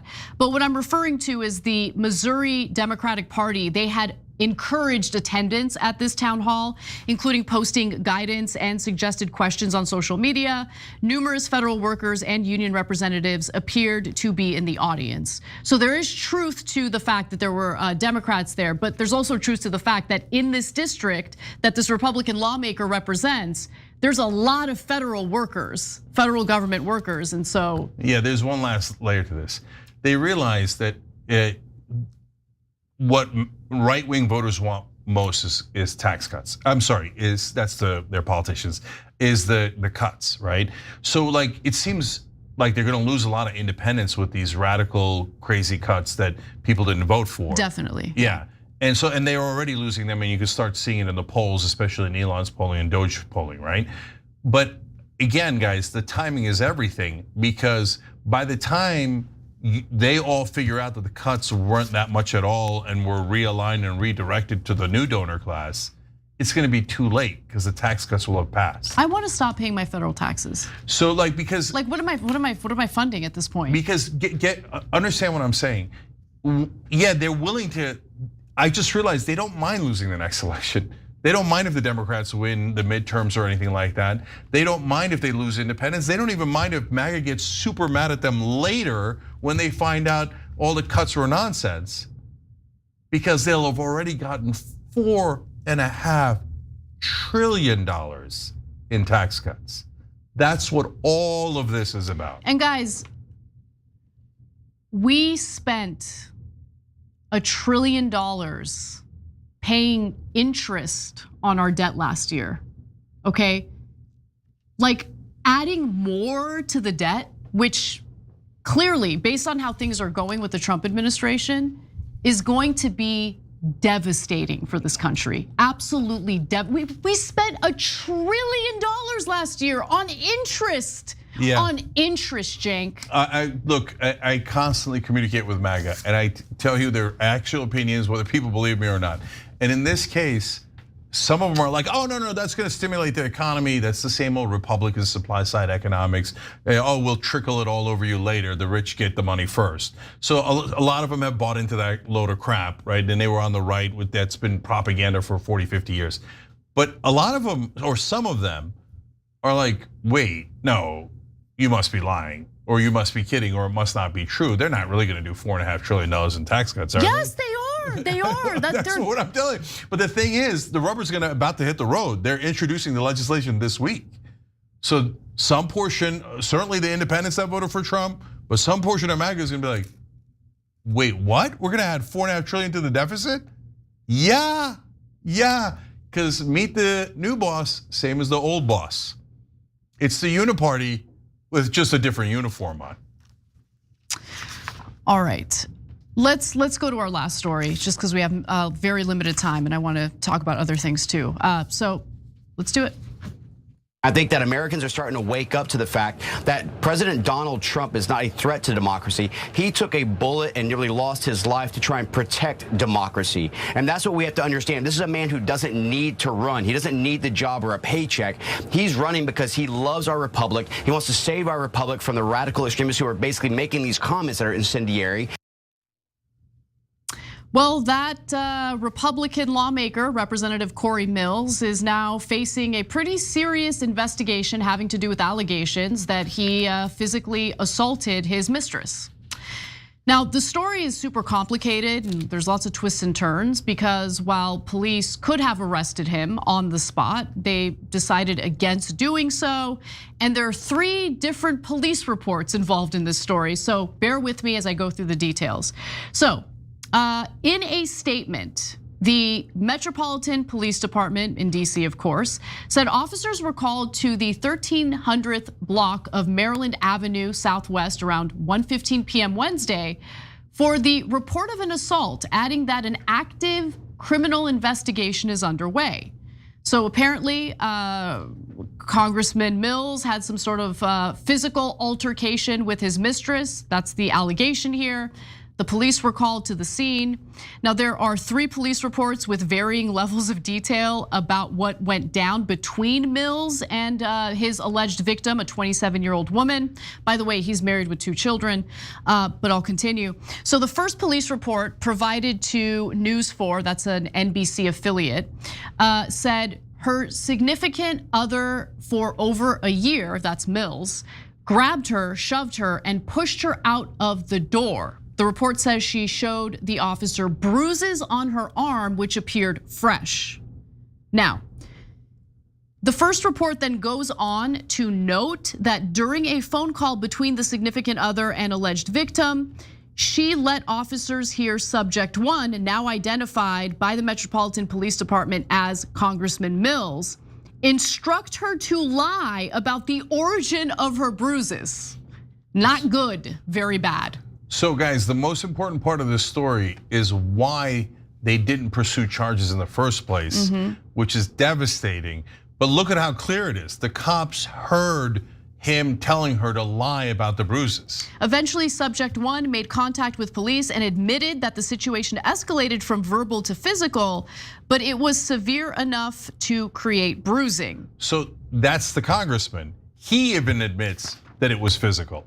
Okay, so at the time, why wasn't he arrested for carrying out physical violence against a 27-year-old woman? Okay, so when the police arrived to the scene, they told the woman who was physically shaking and scared that Mills would be placed under arrest, but then she recanted the details and the origin of the bruises. Okay, so they didn't arrest him there, but they could have, right? Like they don't need her cooperation to arrest him at that point, but they didn't. Now, in a text message to NBC Washington's I-team for NBC News, she stated, yesterday I contacted law enforcement to address a personal matter. Although the argument was emotionally charged, there was no physical abuse involved. So then later we get more police reports, right? So when News 4, again, local NBC affiliate, reached out to DC police for comment, they provided a 3rd version of the report Thursday night, which had changed once again, saying officers responded for a report of an assault and that the assault is being investigated. The 2nd version of the police report obtained by NBC News a day after the alleged incident occurred, says only that officers responded for a family disturbance and there was no probable cause for an arrest. So now there's apparently an internal investigation that has been launched to figure out why no arrest was made initially when there could have been an arrest. According to DC law, officers are allowed to arrest someone if there's probable cause that they committed an intra-family offense resulting in physical injury or pain. Additionally, they are required to investigate allegations of domestic violence with or without cooperation from the victim. Now, on Monday, the DC Metropolitan Police Department told NBC News that a warrant for his arrest was sent to the US Attorney's Office on Friday. According to the NBC News report, the warrant has not been signed and his case has been sent back to the Metropolitan Police Department for further investigation, cops said. And we want to know why. Apparently, the US Attorney's Office didn't offer a comment since it's an uncharged case, but apparently Ed Martin, a Trump appointee who was named interim US Attorney for the District of Columbia when Trump took office, is not, I guess, not in favor of going after Mills. Is that what's going on here? Yeah, said he has said in the past that the US attorneys should be like Trump's personal attorneys. So this guy's a Republican politician that supported Donald Trump. So this Ed Martin, who is avowedly political and is saying, no, I don't want him arrested. So now here's where we are. I told you, we warned you about the lawlessness. And now they're saying, oh, you want to beat up your 27-year-old girlfriend while you've got a family back at home, part of your family values? Don't worry, we got US Attorney's Office that say we'll do investigations of people like James Comey based on nonsense conspiracy theories. But you, who actually did domestic assault, you're free to go, because Republicans are above the law now. Republican politicians are. Yep. So we'll see, but they have him on tape. The cops heard him say it. There doesn't seem to be much question about it. He's of course furiously denying now because he's like, we rigged the whole system. We can do whatever we want, including apparently beating up your mistress. So Republicans, you must be so proud. Well, I heard about lawfare. I guess this is the opposite of lawfare, where you get to be above the law. Yeah. All right, we're going to go to our bonus episode for members next. We have one video that will delight you, so you don't want to miss that one. And hit the join button below, or go to tyt.com/join, become a member, and get that bonus episode and Old School Tonight, all for members. We'll see you there.